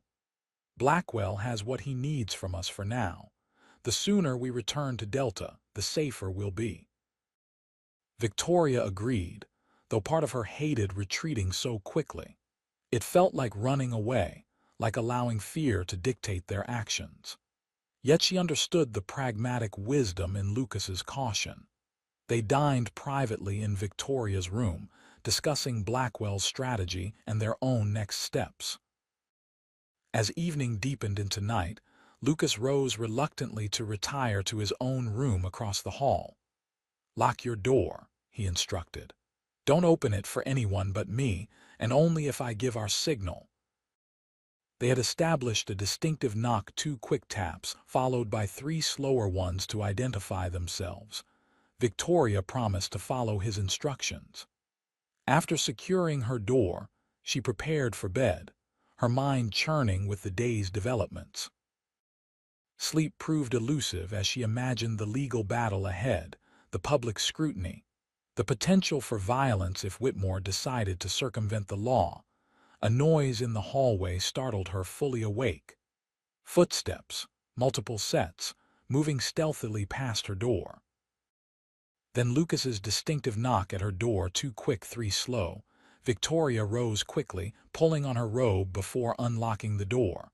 Lucas stood there, fully dressed despite the late hour, a finger to his lips warning her to silence. "We need to leave," he whispered. "Now. What's happened?" Victoria asked, keeping her voice low. "Men watching the hotel," Lucas explained tersely. "Walter's friend at the livery recognized one of them works for Whitmore's mining operation. They know we're here." Victoria moved quickly, changing into her traveling clothes while Lucas turned discreetly away. She packed her few belongings into her satchel, heart racing with renewed fear. "Ready," she announced moments later. Lucas led her to the window rather than the door. "There's a service stairway outside. We can reach the alley without being seen." The descent was precarious but manageable. Once in the alley, they moved quickly through the sleeping city, staying to shadows and avoiding the main streets. Lucas led them to a different livery stable where their horses waited, already saddled. "Walter's friend," Lucas explained as they mounted. "He got word to us just in time." They rode out of Denver under cover of darkness, taking a different route than their arrival. By dawn, they were well into the foothills, beyond immediate pursuit. They stopped only briefly to rest the horses and eat a cold breakfast from their saddlebags. "Blackwell will continue with our legal preparations," Lucas assured her as they rode, "but we need to be more careful now. They know we're actively fighting back." Victoria nodded, too exhausted for lengthy conversation. The night's hasty escape had drained her remaining energy, leaving only determination to keep moving forward. They reached Delta 2 days later, having pushed themselves and their horses hard to outpace any potential pursuit. Walter greeted them with obvious relief, having received word of the Denver situation through his network of friends. "Thought you might not make it back," he admitted. Word is Whitmore's offered $500 for information on your whereabouts now. The escalating reward confirmed the mining magnate's determination. $500 was a fortune in the territory, enough to tempt even honest men into betrayal. For the next week, they lived in a state of constant vigilance. Lucas arranged for trusted ranch hands to patrol the property boundaries. Victoria never ventured beyond the immediate vicinity of the house. Walter made trips to town for supplies and information, reporting that rumors of the situation had spread throughout Delta and beyond. "Most folks are on your side," he told Victoria after one such trip. "Particularly the women. Seems the story of a young woman fleeing forced marriage to a wealthy older man has captured their imaginations." This unexpected support was heartening, but it didn't diminish the very real threat they faced.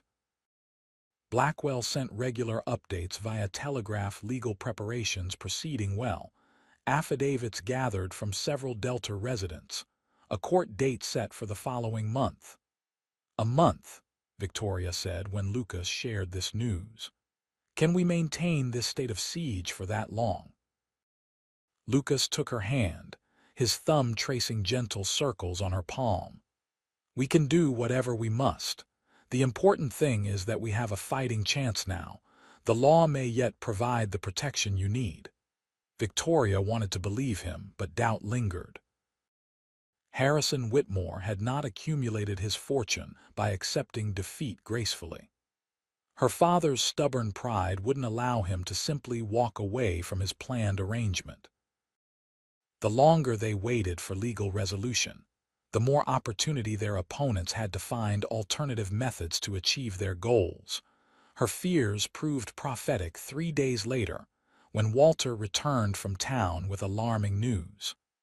"Whitmore's men are in Delta," he reported grimly. "Not just one or two, a dozen at least. They're staying at the hotel, asking questions all over town." Lucas's expression hardened. "What kind of men?" "The kind that wear their guns low and know how to use them," Walter said. "Not miners or clerks' hired guns." That night, they extinguished the lamps early, maintaining the pretense of normal routine while preparing for possible attack. Lucas distributed weapons throughout the house, his rifle by the front door, shotgun in the kitchen, pistols within easy reach in every room. Victoria found herself stationed at an upstairs window with Lucas's pearl-handled revolver, watching the approach to the ranch house. The weight of the weapon in her hand was both reassuring and terrifying. Could she actually fire it at another human being if necessary? The answer came with surprising certainty. Yes, if it meant protecting her freedom and the people who had risked everything to help her. The attack, when it came, was not the frontal assault they had anticipated. Near midnight, the distinctive smell of smoke roused Victoria from her vigilant watch. Looking out the window, she saw flames licking at the corner of the barn, deliberately set and quickly spreading in the dry summer air. "Fire," she called downstairs. "The barn's burning." Lucas and Walter rushed outside, Victoria close behind despite Lucas's instruction to stay in the house. The animals inside were panicking, their frightened sounds carrying clearly through the night air. "We have to get the horses out," Lucas shouted, running toward the burning structure. Victoria knew immediately it was a diversion. "Lucas, wait! It's a trap!" Her warning came too late. As Lucas and Walter focused on the barn door, dark figures emerged from the shadows surrounding the house. Victoria counted 6 men, all armed, moving with practiced coordination. "Lucas!" she screamed again as 2 men rushed him from behind. Lucas spun at her cry, drawing his pistol in a fluid motion, but another attacker struck from his blind side. The blow sent him staggering, his gun falling from his grasp. Walter fared no better, an attacker's rifle butt connecting with his temple and dropping him unconscious to the ground. Victoria raised her revolver, but hesitated. The men were too close to Lucas, the risk of hitting him too great. Her moment of indecision proved costly. Rough hands seized her from behind, a cloth pressed over her mouth and nose. The sickly sweet smell of chloroform filled her senses as she struggled against the inexorable pull of unconsciousness. Her last sight before darkness claimed her was Lucas fighting desperately against three attackers, blood streaming from a cut above his eye. His expression one of fury and anguish as he watched her being dragged away. Victoria awoke to the rhythmic sway of a moving wagon, her head pounding and her mouth painfully dry. She lay on a rough wooden surface, hands bound before her, a canvas tarp partially covering her body. Through a gap in the covering, she could see stars wheeling overhead, providing the only light in the otherwise pitch-black night. Gathering her wits, she tried to assess her situation. The wagon was moving fast, the driver pushing the team hard, judging by their labored breathing. Two men rode alongside. She could hear their occasional comments to each other, though the words were indistinct over the rattle of wheels. Her abductors, undoubtedly Whitmore's men, were taking her. Where? Back to her father. Directly to Whitmore himself. The possibilities were equally disturbing. Carefully, trying to avoid drawing attention, Victoria tested her bonds. The rope around her wrists was tight but not painfully so, secured by someone who knew their business. Her ankles were similarly bound, preventing any attempt to escape the moving wagon. Fear threatened to overwhelm her, but Victoria fought it back with determined focus. Lucas and Walter, were they alive? Injured? The not knowing was almost worse than her own predicament. Had the ranch house burned along with the barn? Had their entire life been destroyed in a single night of violence? The thought of Lucas, bloodied and desperate, fighting against impossible odds, brought tears to her eyes. In the weeks since he had pulled her from the river, he had become more than her rescuer, more than a friend or even a potential suitor. He had become the embodiment of everything she valued: courage, integrity, gentleness combined with strength. If he had died trying to protect her, no. She couldn't allow herself to follow that line of thinking. Lucas was alive. He had to be. And he would be looking for her, of that she was certain. The wagon continued through the night, taking roads less traveled, judging by the rough terrain. Victoria estimated they had been moving for at least 5 hours when the first hint of dawn appeared on the horizon. Shortly thereafter, the wagon slowed, turning onto what felt like a private drive. Victoria closed her eyes, pretending unconsciousness as the wagon came to a complete stop. Male voices surrounded the vehicle, one giving orders to the others. Get her inside. The boss wants to see her as soon as she's presentable. Rough hands pulled her from the wagon, carrying her into a building. Through slitted eyes, Victoria glimpsed a substantial stone house, not a ranch dwelling, but something more refined, with manicured grounds visible in the growing light. She was taken to a bedroom on the second floor and placed on a bed. When the door closed behind her captors, Victoria opened her eyes fully, surveying her surroundings. The room was luxuriously appointed with quality furniture, expensive draperies, and a thick carpet. A prison, but a gilded one. Testing her bonds again, Victoria found them as secure as before. She was contemplating her limited options when the door opened to admit a woman middle-aged, plainly dressed, with a severe expression that softened slightly when she saw Victoria's bound hands. "That won't be necessary now," she said, producing a small knife from her pocket. She cut the ropes binding Victoria's wrists and ankles, her touch impersonal but not unkind. "I'm Mrs. Graves, the housekeeper. Mr. Whitmore instructed me to help you prepare for breakfast." Victoria rubbed her wrists, wincing at the tender skin where the rope had chafed. "Where am I?" Mr. Whitmore's country estate, the housekeeper replied, about 20 miles outside Denver. And my companions, the men at the ranch, do you know what happened to them? Mrs. Graves's expression revealed nothing. I know only that you're expected downstairs within the hour. There's water for washing and appropriate clothing in the wardrobe. With that, she exited, closing the door firmly behind her. Victoria heard the distinctive click of a key turning in the lock. No pretense, then she was a prisoner here, regardless of the comfortable surroundings. Left alone, Victoria explored the room, searching for potential weapons or means of escape. The windows were latched but not barred, opening onto a steep drop to a stone courtyard below. The wardrobe contained several dresses, all in her size or close to it, suggesting Whitmore had planned this abduction with disturbing thoroughness. Finding no immediate means of escape, Victoria decided to comply outwardly while looking for opportunities. She washed quickly with the provided water, then selected the simplest of the dresses, a morning gown of pale blue cotton, modest in design if expensive in materials. When Mrs. Graves returned, she looked Victoria over with professional assessment. "You'll do. Mr. Whitmore awaits you in the breakfast room." Victoria was escorted downstairs through a grand entrance hall, decorated with paintings and sculptures that spoke of considerable wealth.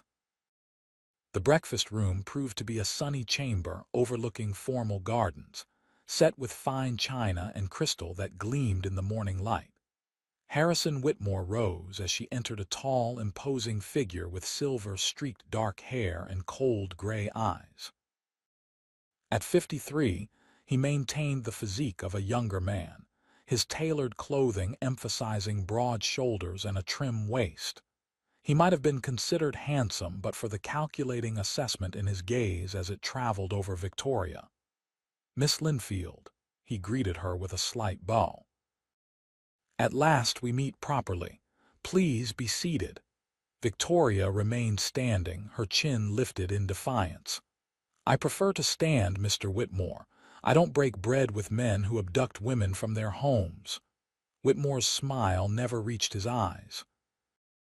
"I believe you'll find that you were residing unlawfully on O'Connor property, having been lured there under false pretenses.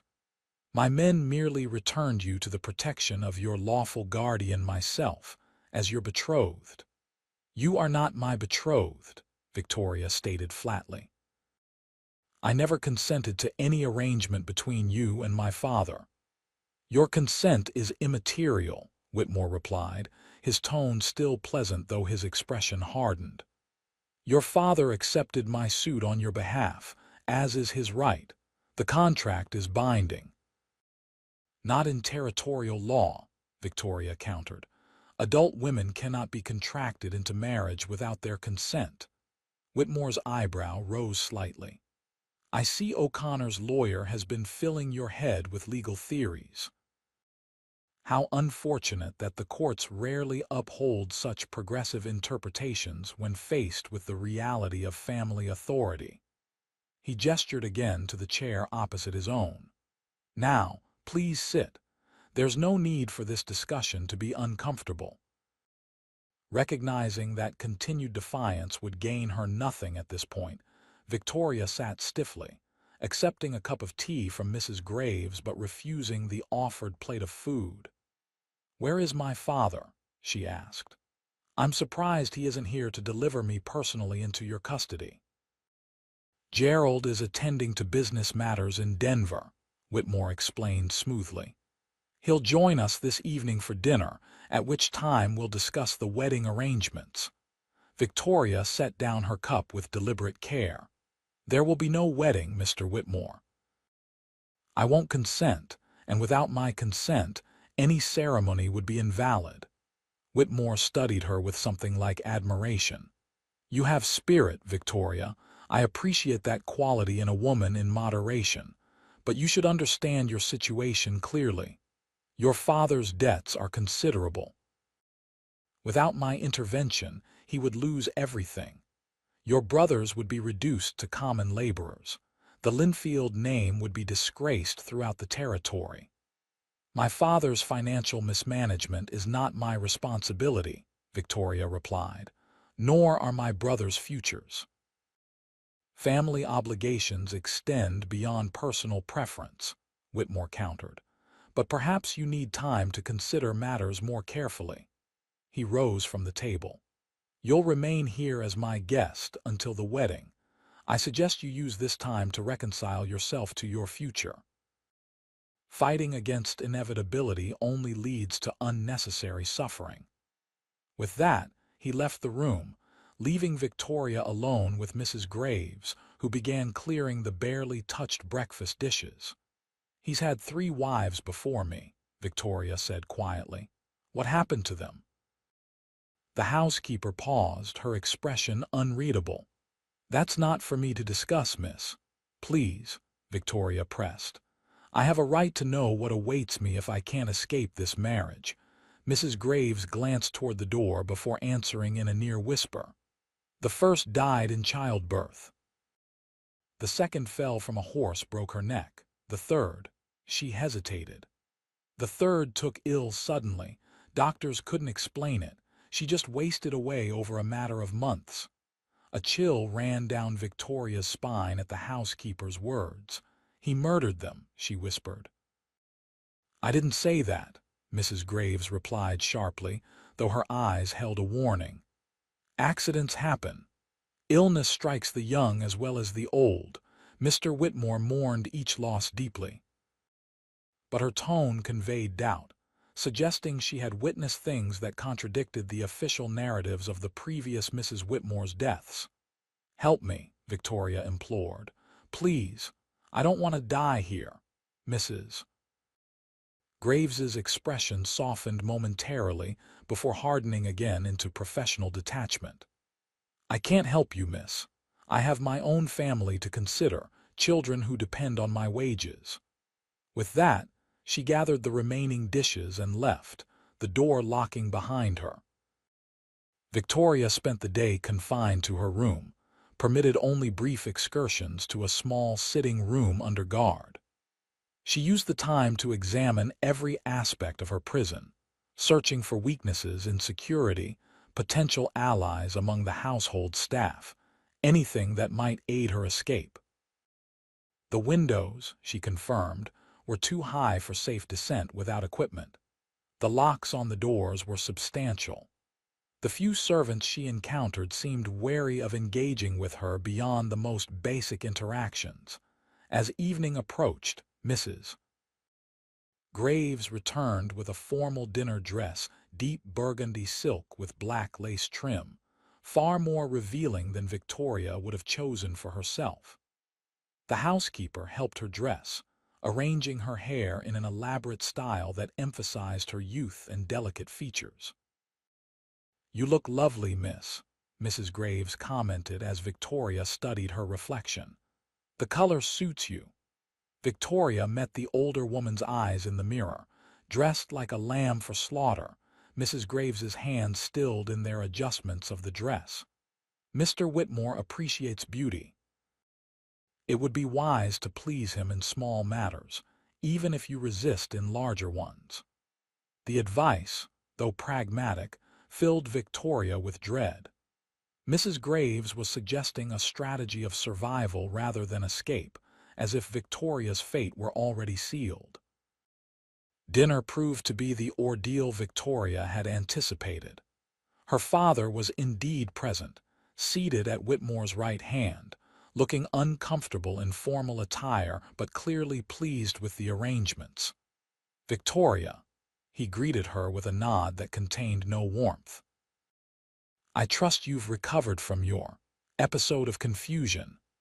I was never confused, father, Victoria replied evenly, merely unwilling to be sold to the highest bidder. Gerald Linfield's face darkened with anger. Mind your tongue, girl. Mr. Whitmore has been more than generous, considering your disgraceful behavior. Indeed, Whitmore interjected smoothly. Let's put the unpleasantness behind us. We have a future to discuss. Throughout the elaborate meal, Victoria maintained a facade of calm as the men discussed her future as if she weren't present. The wedding would take place in 2 weeks at Whitmore's Denver mansion. Her father would give her away, of course. Her brothers would stand as witnesses. Selected business associates and their wives would attend, making it a social event of the season. "And what of Lucas O'Connor?" Victoria asked during a lull in their planning. "What happened to him after your men attacked his ranch?" Her father and Whitmore exchanged glances before the latter answered. "O'Connor sustained injuries while interfering with my men's lawful retrieval of you.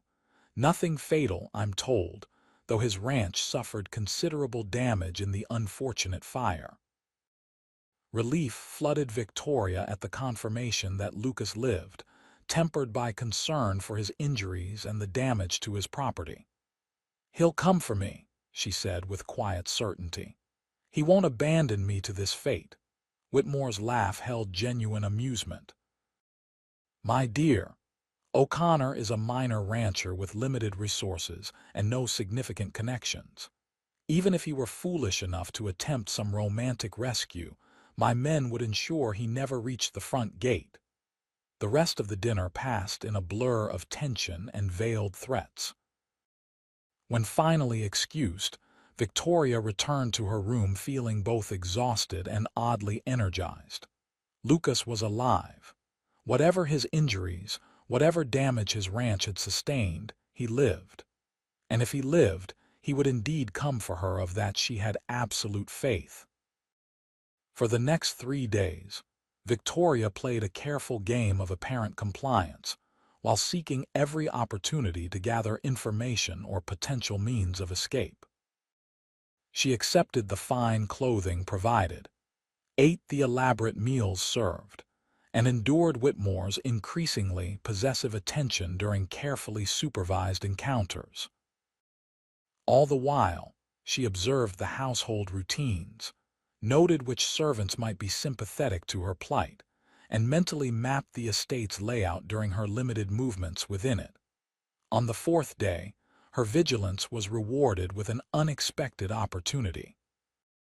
A young maid named Jenny, who had shown small kindnesses during her daily cleaning duties, entered Victoria's room with fresh linens and a barely perceptible nod toward the window. When the girl approached to make the bed, she whispered, "There's a man been watching the house from the woods. Tall, dark-haired, injured looks like, asked me about you when I was gathering herbs this morning." Victoria's heart leapt. "Lucas," she breathed. "Did you tell anyone else?" Jenny shook her head. "Cook says I talk too much as it is. Nobody listens to me anyway." "Good." Victoria lowered her voice further. "If you see him again, tell him I'm being moved to Denver in 3 days for the wedding. Whitmore's Denver mansion on Palmer Street." Jenny nodded slightly as she continued her work. "He said to tell you he hasn't forgotten his promise, whatever that means." Promise. The word echoed in Victoria's mind, recalling Lucas's vow that she would never be forced to marry against her will, that he would protect her freedom whatever the cost. That night, Victoria could barely sleep, hope and fear warring within her. Lucas was near, planning something despite his injuries. But Whitmore's estate was well guarded, and the mining magnate's resources vastly outmatched those of a single determined rancher. The next day brought an unexpected development. Whitmore announced over breakfast that their departure for Denver would be moved forward. "We leave tomorrow," he informed Victoria. "My business associates have arranged a reception in our honor the following evening. It would be impolite to miss it."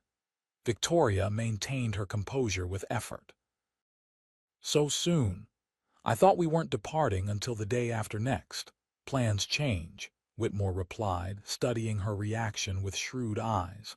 "I find it best to remain flexible in my arrangements, less opportunity for disruption that way." His emphasis made it clear he suspected something. Had he discovered Lucas's presence near the estate? Had someone overheard her whispered exchange with Jenny? Victoria spent the day in a state of carefully concealed panic, trying to devise a way to get word to Lucas about the change in plans. But Jenny didn't appear for her usual cleaning duties, and when Victoria inquired casually about her absence, Mrs. Graves informed her that the girl had been reassigned to the laundry. A deliberate separation, then. Whitmore was taking no chances. That evening, as Victoria prepared for her last night at the estate, a soft knock at her door heralded Mrs. Graves's arrival with a sleeping draft. "Mr. Whitmore suggests this will help you rest before our journey," the housekeeper explained, placing the small vial on the bedside table. "The road to Denver can be taxing."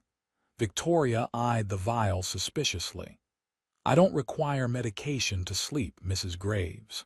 "Nevertheless, Mr. Whitmore insists he'll check personally that you've taken it." After the housekeeper departed, Victoria lifted the vial, contemplating its contents.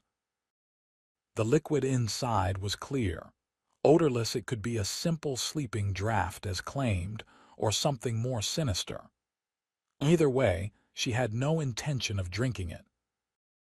When Whitmore himself appeared an hour later to verify she had taken the medicine, Victoria presented a convincing performance of drowsiness, the empty vial visible on her nightstand. In reality, she had emptied it into a potted plant, hoping the dose wouldn't kill the unfortunate greenery. "Rest well, my dear," Whitmore said, his cold eyes assessing her seemingly drugged state. "Tomorrow begins our new life together." Victoria maintained her act until the door closed and the key turned in the lock. Then she rose swiftly, discarding her nightgown in favor of the simplest day dress she possessed. If opportunity for escape presented itself, she wanted to be prepared. Hours passed. The house grew quiet as servants completed their duties and retired. Victoria positioned herself near the window, watching for any movement in the darkness outside, any sign that Lucas might attempt a rescue before her departure for Denver. Midnight came and went. Victoria fought against despair, reminding herself that Lucas might not know of the accelerated timetable. He would be planning for the original departure date, unaware that Whitmore had changed his arrangements. Just as exhaustion began to overcome her vigilance, a soft scraping sound at her door captured Victoria's attention. The lock was being manipulated from the outside, the mechanism protesting quietly as someone worked at it with what sounded like metal picks. Victoria held her breath, moving silently to position herself behind the door. It could be Whitmore, coming to verify her drugged state or worse, or it could be rescue. The lock finally gave way with a soft click. The door opened slowly, revealing not Lucas's tall form but the slight figure of Jenny the maid, her expression a mixture of fear and determination. "Quickly," Jenny whispered. "The night watchman will make his rounds in 10 minutes.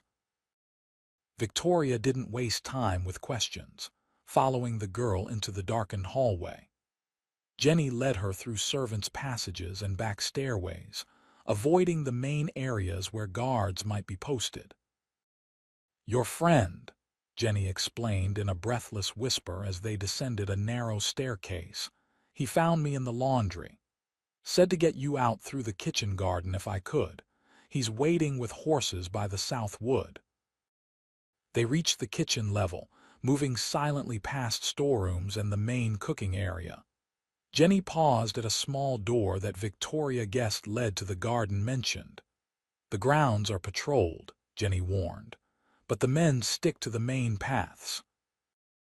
If you stay in the shadows along the hedge line, you should reach the woods unseen." Victoria gripped the girl's hand gratefully. "Why are you risking this for me?" Jenny's expression hardened. "My sister was Mr. Whitmore's second wife, the one who fell from a horse. She was terrified of horses, never would have ridden one willingly, but nobody questioned his story." The revelation stunned Victoria. "I'm so sorry." "Just go," Jenny urged.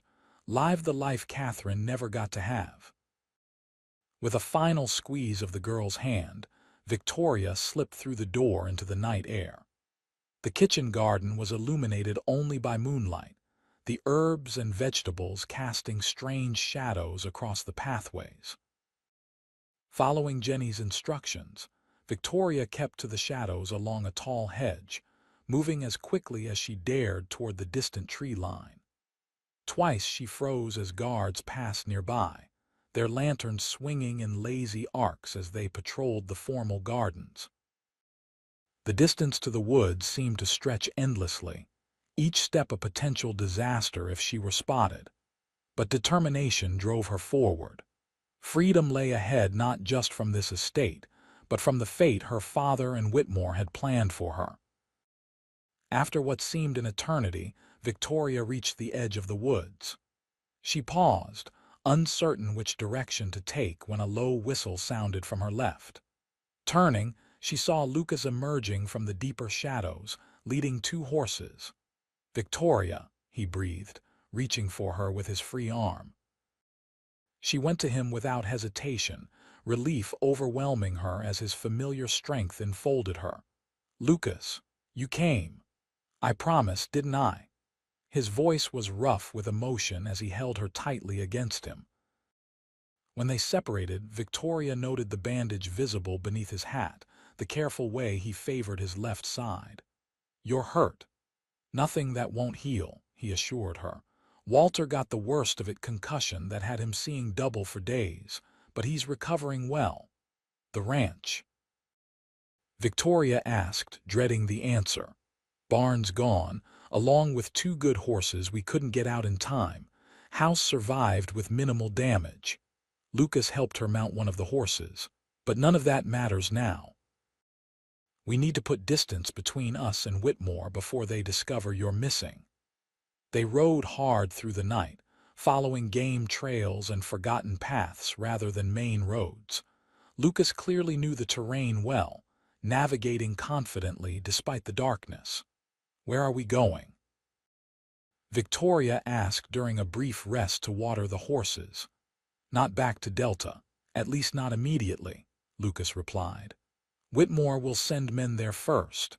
We're heading to Pueblo, where Blackwell has arranged a meeting with a territorial judge.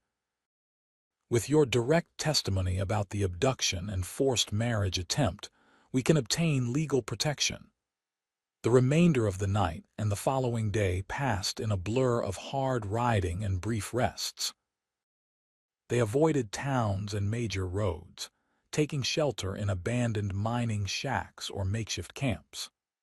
Despite the circumstances, despite the danger still pursuing them, Victoria found herself treasuring these moments alone with Lucas, away from the watchful eyes of society.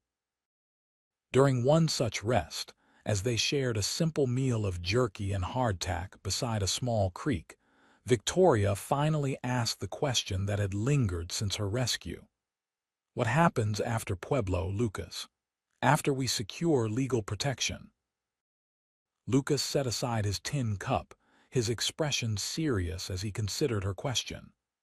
"That depends on what you want, Victoria. The ranch will always have a place for you, whether as housekeeper or—" He hesitated, uncharacteristically uncertain. "Or in another capacity if you were so inclined." Victoria's heart quickened at the implication in his words. "What other capacity did you have in mind, Mr. O'Connor?" A slow smile spread across Lucas's face as he moved to sit beside her. "Well, Miss Linfield, Walter has been mentioning rather pointedly that the ranch needs a mistress. Someone to transform it from a bachelor establishment into a proper home." "Has he indeed?" Victoria tried and failed to suppress her own smile. "And you agree with this assessment?" "Wholeheartedly." Lucas took her hand in his expression growing earnest. "I know our acquaintance has been unusual from the start. I know there are men with more wealth, more refinement to offer you. But I don't believe there's a man alive who could cherish you more than I would, if given the chance."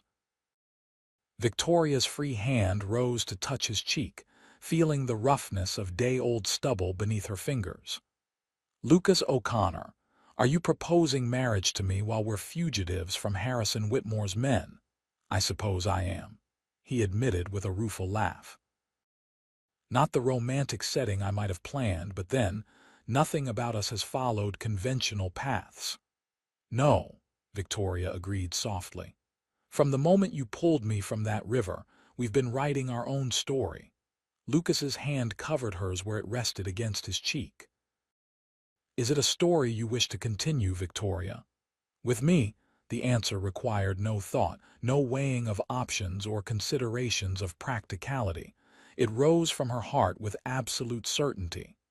"Yes, 1,000 times yes." The kiss they shared beside that quiet creek was tender yet passionate, a promise of the future they would build together once their present dangers were overcome. Pueblo, when they reached it the following day, offered temporary sanctuary. Blackwell had indeed arranged a meeting with Judge Harold Montgomery, a distinguished jurist known for his progressive views on women's rights and his intolerance for coercion in any form. In the judge's private chambers, Victoria provided a detailed account of her father's arrangement with Whitmore, her escape, Lucas's assistance, and the subsequent abduction from O'Connor Ranch. The judge listened attentively, his expression growing increasingly grave as her story unfolded. "This is a serious matter, Miss Linfield," he said when she had finished. "Attempted forced marriage, abduction, assault, these are criminal offenses, regardless of Mr. Whitmore's standing in territorial society." "Will you help us, Your Honor?" Lucas asked. Judge Montgomery nodded firmly. "I will issue an immediate injunction preventing Gerald Linfield from exercising any guardianship rights over his adult daughter. Additionally, I'll authorize a warrant for Harrison Whitmore's arrest on charges of kidnapping and assault." Relief flooded Victoria at these words, though practicality tempered her optimism. "Whitmore has powerful friends, Your Honor. Will a warrant be enough to stop him?" "Perhaps not immediately," the judge conceded, "but it begins the process of legal accountability.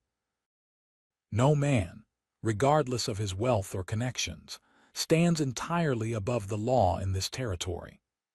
The judge's clerk prepared the necessary documents while they waited, the official seals and signatures transforming their personal struggle into a matter of territorial justice.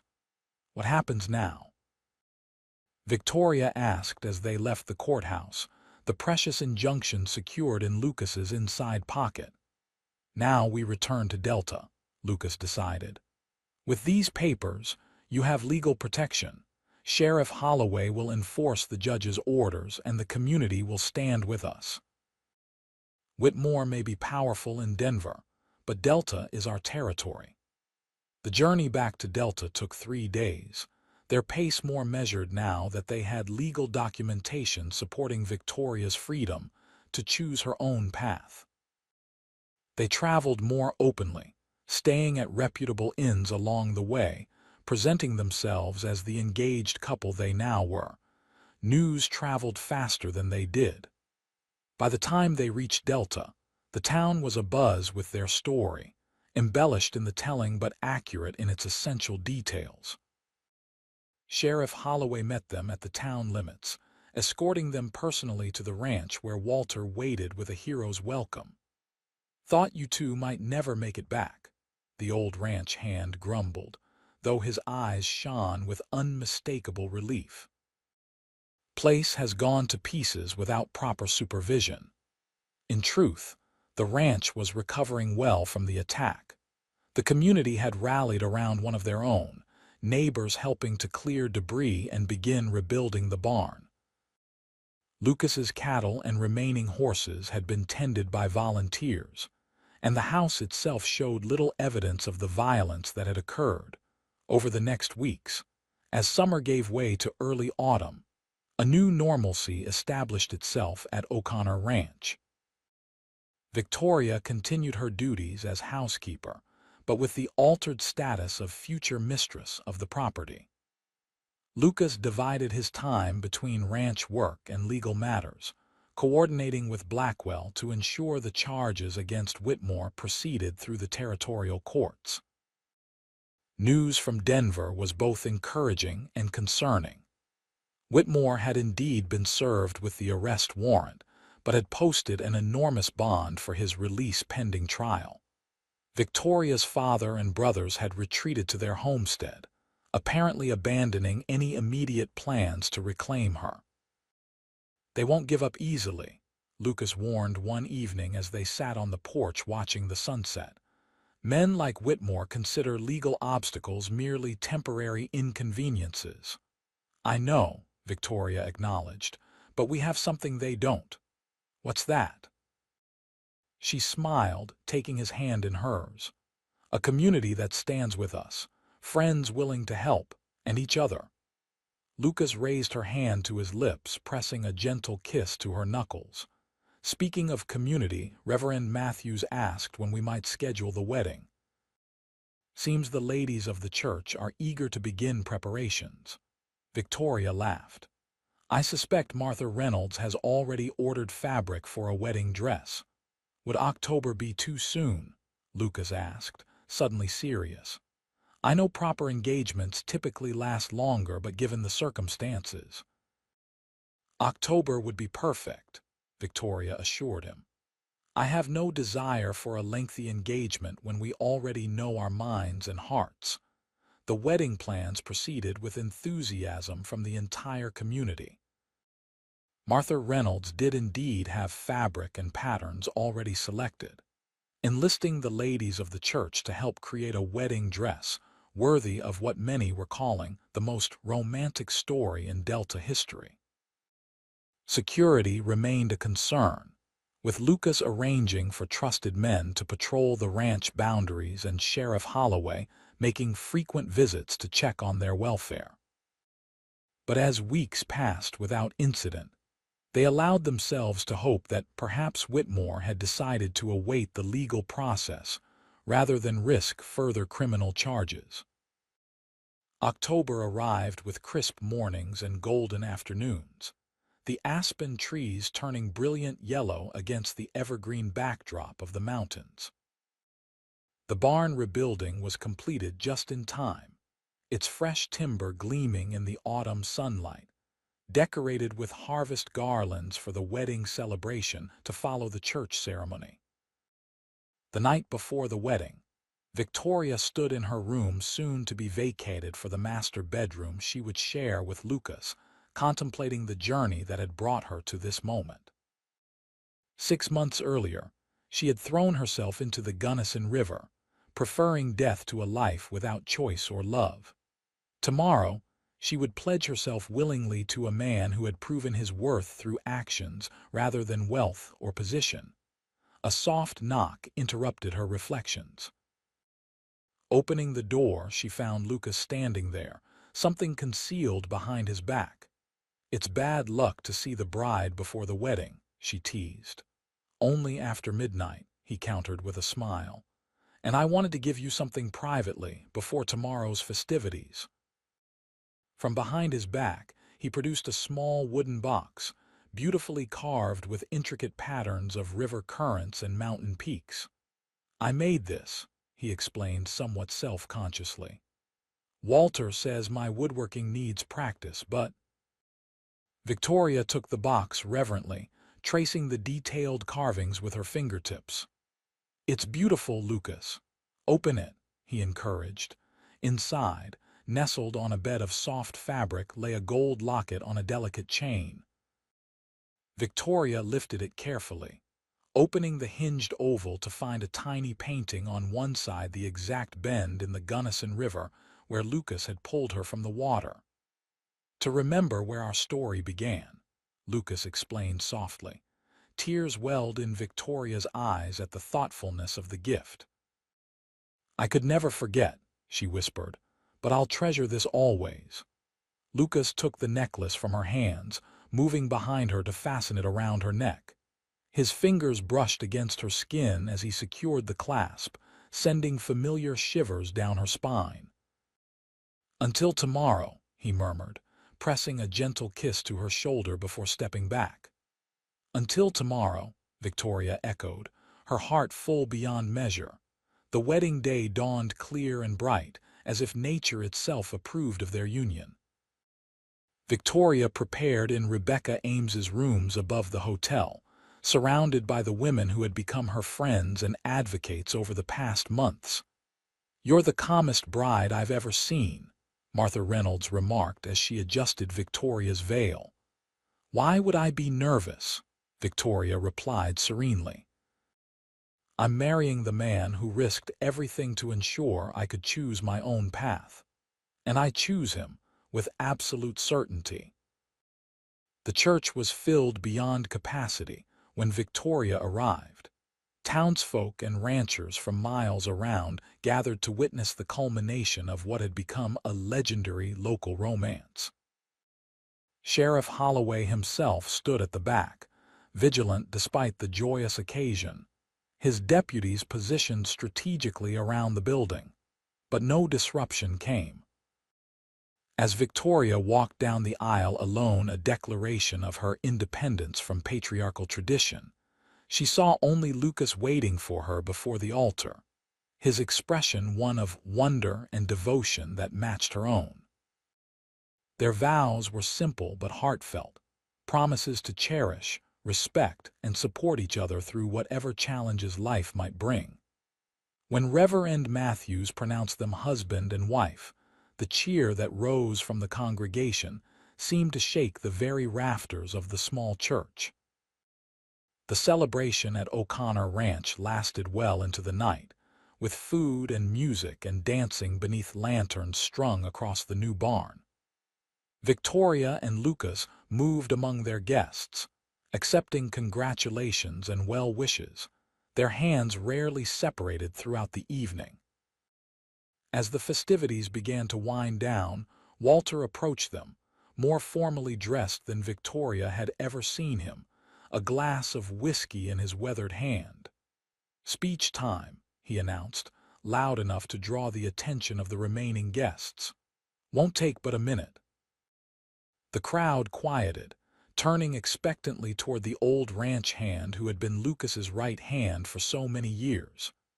"Known this boy since he was knee-high to a grasshopper," Walter began, nodding toward Lucas. "Watched him grow into a man his father would be proud of. But something was missing all these years, someone to share the dream with, someone who understood that freedom and love are two sides of the same coin." He raised his glass toward Victoria. "Then this one came floating down the river like some kind of miracle, too stubborn to drown and too proud to be owned. Perfect match for our equally stubborn and proud Lucas." Laughter rippled through the crowd at this assessment. "To Lucas and Victoria O'Connor," Walter concluded, his voice growing husky with emotion. "May your lives together be as rich as the land you tend, and may you always remember that the greatest treasures aren't found in gold mines or cattle herds, but in each other." To Lucas and Victoria. The guests echoed, raising their glasses in a final toast. Later that night, as the last guests departed and quiet settled over the ranch, Victoria stood with Lucas on the porch of what was now truly their home. His arm encircled her waist as they gazed up at the star-filled Colorado sky. "Happy, Mrs. O'Connor?" he asked softly. Victoria leaned into his embrace, feeling the solid strength that had supported her through so much uncertainty. "Happier than I ever imagined possible," she answered truthfully. "And you?" "I pulled a half-drowned woman from a river and found the other half of my soul," Lucas replied, turning her gently to face him. "I'd say that makes me the luckiest man in the territory." As their lips met in a kiss that held all the promise of their future together, Victoria silently thanked the desperate courage that had driven her into the Gunnison's waters that fateful day. What had seemed like an end had proven to be merely the beginning of freedom, of purpose, of a love born in adversity, and strengthened through shared struggle. Her family had chased her into the river, but it was Lucas O'Connor who had pulled her out on the other side. And in doing so, he had given her not just rescue, but a home, a future, and a love worth fighting for. 5 years later, the sound of children's laughter drifted through the open windows of the O'Connor ranch house, now expanded to accommodate their growing family. Victoria smiled as she watched from the kitchen doorway while Lucas chased their 4-year-old son Thomas around the yard, the boy's delighted squeals punctuated by the happy babbling of 2-year-old Catherine, who toddled after them on determined little legs. "Careful with your sister, Thomas," Victoria called, though she knew Lucas was keeping a watchful eye on both children. "He's got her, don't worry," Walter assured her from his rocking chair on the porch.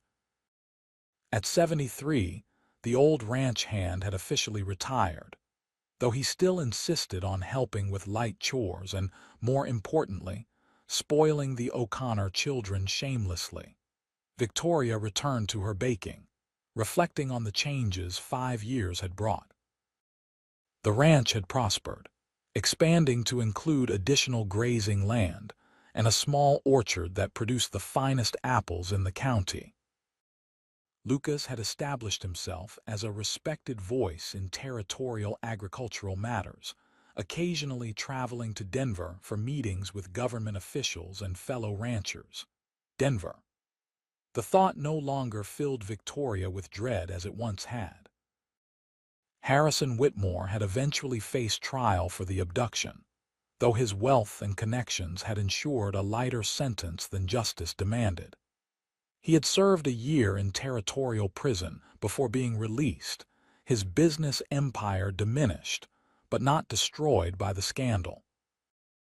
Victoria's father had never reconciled with her choice, dying 2 years earlier without ever meeting his grandchildren. Her brothers occasionally sent stilted letters, their attitudes softening somewhat with time and distance, though they remained too much their father's sons for true reconciliation. These shadows from the past had faded in importance against the vibrant life she and Lucas had built together. Their home had become a gathering place for the community, their marriage a partnership that balanced Lucas's quiet strength with Victoria's determined spirit. The screen door banged open as Lucas entered, a child under each arm, all three flushed with exertion and joy. "These rascals claim they're hungry enough to eat an entire batch of biscuits," he announced, setting the children down carefully. "Is that so?" Victoria teased, bending to wipe a smudge of dirt from Catherine's chubby cheek. "And what makes you think I've made biscuits today?" "We can smell them, Mama," Thomas declared with absolute certainty. "And you always make biscuits on Saturdays." "Such clever children we have," Lucas observed, coming to stand behind Victoria, his arms encircling her waist as he pressed a kiss to her temple. "Wonder where they get that from." "Certainly their father," Victoria replied with a smile, "along with their boundless energy and inability to come indoors without bringing half the ranch with them." Lucas laughed, the sound still sending a pleasant warmth through Victoria even after 5 years of marriage. Guilty as charged. Later that evening, after the children were bathed and tucked into bed with stories of brave cowboys and clever heroines, Victoria and Lucas sat together on the porch, watching as the first stars appeared in the darkening sky. "Letter came today from Rebecca Ames," Lucas mentioned, reaching into his pocket. "She's accepted that offer to manage the new hotel in Montrose, says she'll stop by next month on her way there." "I'm glad," Victoria said sincerely. "She deserves this opportunity after working so hard at the Delta Hotel all these years." They sat in comfortable silence for a while, the peaceful sounds of the ranch at nightfall surrounding them. A distant owl called, answered by its mate somewhere in the darkness. "I've been thinking," Lucas said eventually, taking Victoria's hand in his, about that stretch of land by the river, the one with the old cottonwoods. What about it? Victoria asked, curious about his thoughtful tone. Thought it might make a good place for a school, he explained. Delta's growing fast. The town school is getting crowded. We could donate the land, maybe help with the building.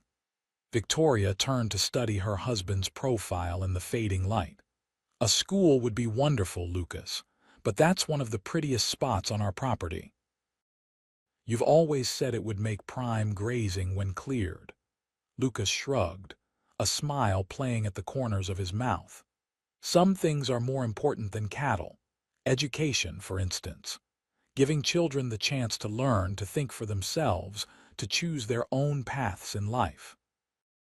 Understanding dawned in Victoria's eyes. This is about what happened to me, isn't it? About ensuring other young women have options beyond what their fathers dictate. Partly, Lucas admitted. But it's also about our children, about the community we want them to grow up in. A place where learning is valued, where questions are encouraged rather than silenced. Victoria leaned against his shoulder, her heart full of love for this man who continued to surprise her with his depth and thoughtfulness. I think it's a wonderful idea. The Linfield O'Connor School has a nice ring to it, don't you think? I was thinking just the river school, Lucas suggested. After all, it was a river that brought us together. Seems fitting that our legacy should honor that beginning. Victoria nodded, remembering the desperate young woman who had plunged into the Gunnisons' cold waters 5 years earlier, and the brave cowboy who had pulled her out on the other side. The river school it is, then, she agreed softly.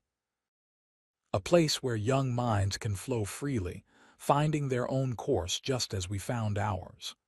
Lucas squeezed her hand gently. Together.